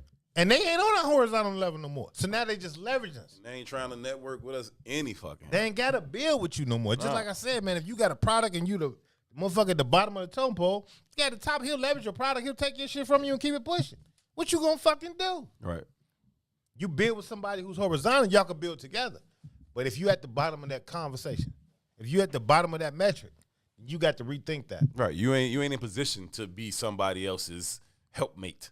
You know what I'm saying? Like, help me, motherfucker. Like it's just, I don't know, man. But that's also why I like sports so much, and football in particular, right? It's just this ultimate, like, team game. I know what fucking team I'm on. And all of us got to be moving the same way for us to be successful. It ain't golf or tennis where you out here dope. Like, you got a team. You play on your fucking team. And fuck everybody else on the other team. You know what I'm saying? Like, I'll tell you the story earlier. The boy got his leg amputated. He's a grown man now. We the same age or whatever. But man got his leg amputated. And you like, damn, your boy, like, nah, my boy ain't bogus. He on my team, though. You know what I'm saying? That dude on the other team. Sorry, but not sorry, really. You know what I'm saying? Like, it's, I don't know, man. We got to identify the team. Like, and when we do, we absolutely need a response team for people like the world is changing. James Hunt. In our faces, man. It's interesting, like, because we share the planet with maybe, 4 generations? Like, that's kind of normative, right? Well, it's normative now because people didn't usually live this long. But we share the planet with 4 generations, right? And we're inundated with our thought processes early. And most people are hard-pressed to change, right? So let's say you're a boomer. You're born at the time of the biggest economic boom in the history of black people. That creates a certain philosophy in life. Yeah. You know what I mean? You're a Gen Xer. You're born during the hip-hop movement, but it's also the crack cocaine era and the private prison area. And, so you got a certain understanding and philosophy about life because you've seen certain shit, right? My father was part of that boomer generation, right? I got a few years ago, I counted, man, I know something like 52 people that's being murdered, killed by gun violence. That's not my father's experience, bro. And you have to understand that creates a certain kind of ideology and philosophy and how I move through this world. Because he didn't have that experience, though. But he had the experience of seeing water fountains that said niggas can't drink water here. Right. I didn't necessarily have that experience. So his understanding and my understanding are different because our experiences are different. And unless I had his experience or he had my experience, he couldn't see the world through the lens of my eyes. Right. You know what I mean? Right. That next generation is coming up in the world that's kind of digital. Right. Right? So their experience is different. And all these different experiences are sharing the planet with different philosophies. So when you get to our group specific and we're not rooted in traditions, we're not rooted in culture, and you got all these different ideologies and all these different experiences, it's very hard to mend that into one idea, But the overarching concept of the world is this is a fight for power. This is a fight for power and resource, period. All of it, a fight for power and resource, right? And because it's a fight for power and resource, this shit is a never-ending fight. Because as long as there's power to be obtained and as long as there's resources to control, until it's all used to fuck up, you gonna be fighting. How do you think they respond once we make a declaration that, 1, we understand that we are at war here, but 2, we fighting back? You know what I'm saying? So say we build a black response team, and then the James Hunts, the Derek Chauvins, the Jason Van Dykes of the world, the George Zimmermans of the world, mysteriously, one by one, fall off the face of the earth. You'd have to kill them all. And I don't think it's a black response team that's needed. I think it's black love that's needed. What do you mean? Because I just think we need to love each other. Because when black love shows up, we treat each other differently. I'm talking about them, bro. What is black love going to do for James Hunt? It's going to change that behavior. You understand? Period. I don't understand. It will. Because you can't run up in no heritage houses when everybody love each other. Because heritage houses would have came about that motherfucking house and kicked the shit out that dog. Oh, okay. You understand me? Yeah. It's a different philosophy. We on the same page there. We Like idealize love in action. I'm speaking from a place of love. I love black people enough so much that when we are mistreated that way by those types of individuals, I want them to fucking die. When we're mistreated when the Asians say, you know, I ain't giving you your fucking wallet back until you pay for the finishes on these nails. Yeah. It's a whole different thing. Yeah. Right? We idealize like the King movement. And King was about this, that, and the third of piece or whatever. But there was also motherfuckers around King with guns. Mm-hmm. That was about love too. Well, I think that's what Salim was saying, that they should be scared as hell to move through our community. But we don't have the love to be like, we gonna defend each other at all costs here. You're not finna come on here. You're not finna choke my brother to death in front of me for 9 minutes. Right. And while I ask you to stop. Salim said we much too vulnerable for that hurt. But at the same time though, cause like, think about this. We just had 3 police shootings this week. Right? These little dudes is because their experience is different. And as much as insane as this may sound, because their experience is digital, they are detached from the reality of life. Mm-hmm. Right? Mm-hmm. So if you really ever shot some shit, you ever really shot some shit, when you see how a bullet tears through skin, flesh, I ain't even talking about no fucking human, just an animal, whatever it is. If you really ever shot some shit, that's some shit mentally to deal with. Like, whoa, shit. It's traumatic. It's some different shit, right?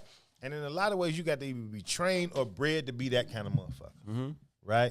Yeah, I'm saying, but we got those people. But listen to what I'm saying. With this digital space, though, when you're detached from humanity in a real way, shooting a motherfucker don't mean shit. Right. Because you ain't attached to it anyway. This is a video game. It is. This is YouTube. You know it's what Call I'm of Duty or whatever the fuck it is. It's Call of Duty. Right? And I'm not saying that's the greatest thing in the world, but it can be leveraged. Can be leveraged. That's all I'm saying. We have people who move that way. Can you move that way in the interest of the team and not just on some random reckless bullshit? And I get Salim's point. I hear you, Salim. I understand it. We are very, very vulnerable, and I don't think that we are well positioned enough to be able to win a war in that manner, right? What I'm saying is this: I feel very vulnerable right fucking now. You know what I'm saying? So like before kicking it off or any of that, I feel like just being born black in this country, I feel very vulnerable. So whether we kick it off or not, they still at war with us. I tell you what, you can't win no war that you're not actively engaged in. All right. And that's kind of my problem. It's not necessarily how, it's that we are or aren't. We're not actively engaged. Right. Economically, we aspire to be them, so we ain't involved in that war. Right. Socially, we strive to be them too. We don't say we want to be white, but when you think about 98% of all of the wealth in this country is maintained and held in white households, then that aspiration to money is an aspiration to whiteness. I mean, let's keep it a buck, right? Because when you get your money, you ain't trying to build up Chatham. You know what I mean? He can sip that drink all the fuck he want. When you get that money, you trying to go out to wherever those homes are. That's real. You know what I mean? For real. I wanted to buy the Blue House in Chatham, though. I love the Blue House. I wanted the Blue House. And can I tell you, I'll be honest with you, too. That's some Chicago shit right there.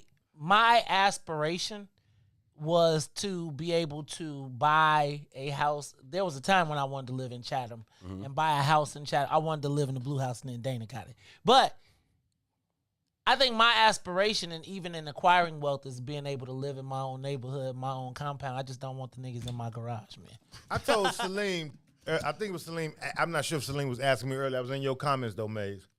I said I grew up in the wealthiest all-black community in America. And that's true shit, right? And the key words is all black. That's the key phrase there, because if there's one white motherfucker there, that changes the whole context of the conversation. Right. But in that, you got dope fiends. You got gang infestation. We got the reality is most of us, even the people that think that they have climbed or have achieved, for the most part, still live within 3 blocks or 5 blocks of abject poverty. This is my neighborhood, G. Vernon Jarrett, John Johnson. I can't remember this guy's name, but he was the president of the Urban League at the time. James Compton. Because y'all know too was his daddy was part of the Afrostocracy. He was the Afrostocracy photographer. We ain't have heat in the window. So Afrostocracy CDs. But I say all that to say, I know 45 niggas have been shot and murdered from that area. You understand what I'm saying? Like, to think that we in the game is a fallacy, bro. I agree with you. And I respect that aristocracy is what you call them. Because in a way, like that neighborhood really was an island. It really was. I think that Chatham, and let me say this, I think even the people that lived in Chatham when it was in West Chesterfield, and I think that some maybe were forced to live there because they couldn't go nowhere else. But I would tell you that I have seen a lot of people who, if they knew that they, like when Chatham was Chatham, and you couldn't walk on the grass, and everybody, that was a black community. And it was black people, and even when you get off of 87th and Stony and back up in there where 87th used to just be all red, black, and green. I used to come and be on 87th and Constance coming from the summer, and I'd be like, and I'd be like, dang, look at all these black people. Like my idea of blackness, and in there was black people with it defied everything that I had heard. Grass cut. You could walk up 87th and Constance and go to the 7-Eleven right there and play the game. Yeah. And now you look at it and it's Arab owned and all of them stores, right? Yeah. You think about Wesley's shoes. And but that all little bit stuff. of wealth is going out of our community too. The wealth that harnessed them people into them neighborhoods is now gone. Well, because those guys, like I was just talking to like Cam and Nate's, right? They sold a shoe store and they went and bought a house. But those people that were anchored, and then the Arab came up to him and the dude who owned the car wash on 87, right? That was a black car wash. And the Arabs came and said, man, you making a lot of money out of here. The challenge is, when do you chip out? Like, when do you, like if you put 20 years in at the car wash, you done got knocked over the head a couple times. When do you get your chance to chip out? You know, even if you want to bounce, even the knocked over the head part, I don't necessarily think that's part of it. I think the goal is bouncing. That's the problem. It ain't about if you grew up in any neighborhood. If you rep for real rep, like I got lineage in my neighborhood, right? My grandparents was there as young kids. My father was there as young kids. So even as I rolled through the neighborhood as a young boy, I was Lil Carl, Lil Ricky. Everybody, we was a staple. You could have left the fucking front door open because we was a staple. It's a different energy. You know what I mean? I ain't saying it was the safest shit in the world, but because we was a legacy family, my auntie's still there today and still has benefits of that legacy. I'm going to tell y'all what, man. That's real. It's like, I don't think any of us are far from where we trying to get to. It's just what the path we going to take to get there. That's real spill, man. We'll leave it there for today, man. Thank y'all so very, very much for tuning in to this Tuesday. You gonna get some Tuesday t-shirts, man? We need to get some Tuesday. Celebrate Tuesday tees. Celebrate Tuesday. You know he's adopted this day of the week as his own. Tuesday. It's Tuesday. It's Tuesday. You give me some of that. TOUS. Tuesdays. Give me some of that. You know Tuesday. Celebrate Hey, Tuesday. y'all should sell some of them at the TP, man. I'm still trying to get some intellectual. Oh yeah, we brain. I couldn't. We'll hook you up with a hoodie. I saw too. y'all was doing the left brain, right brain thing. I was like, oh, I see how y'all did that. I see that brilliant. How can I steal? Man's smart. How can I repackage that? I seen that. Put it in a box. Hey, look, you made it a hot shirt. I made it a hot song. Right? You got the $25 or the $50 t-shirt. I got the Theirs is McDonald's. Mine's is McDowell's. We both got the 2 all beef patty specials. But their buns have seeds. My buns have no seeds. We gotta go, man. Y'all make sure y'all get up early tomorrow, 6 a.m. for the Maze Jackson Show. Stick around for the Book of Dawn.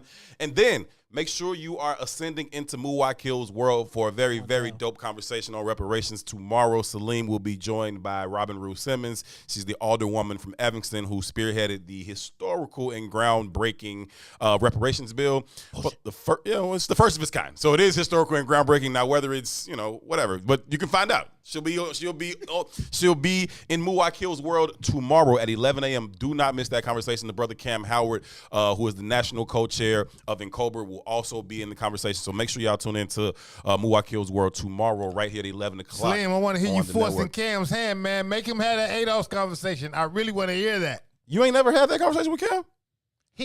I want Salim to have it with Cam. I want Salim to have it with Cam too.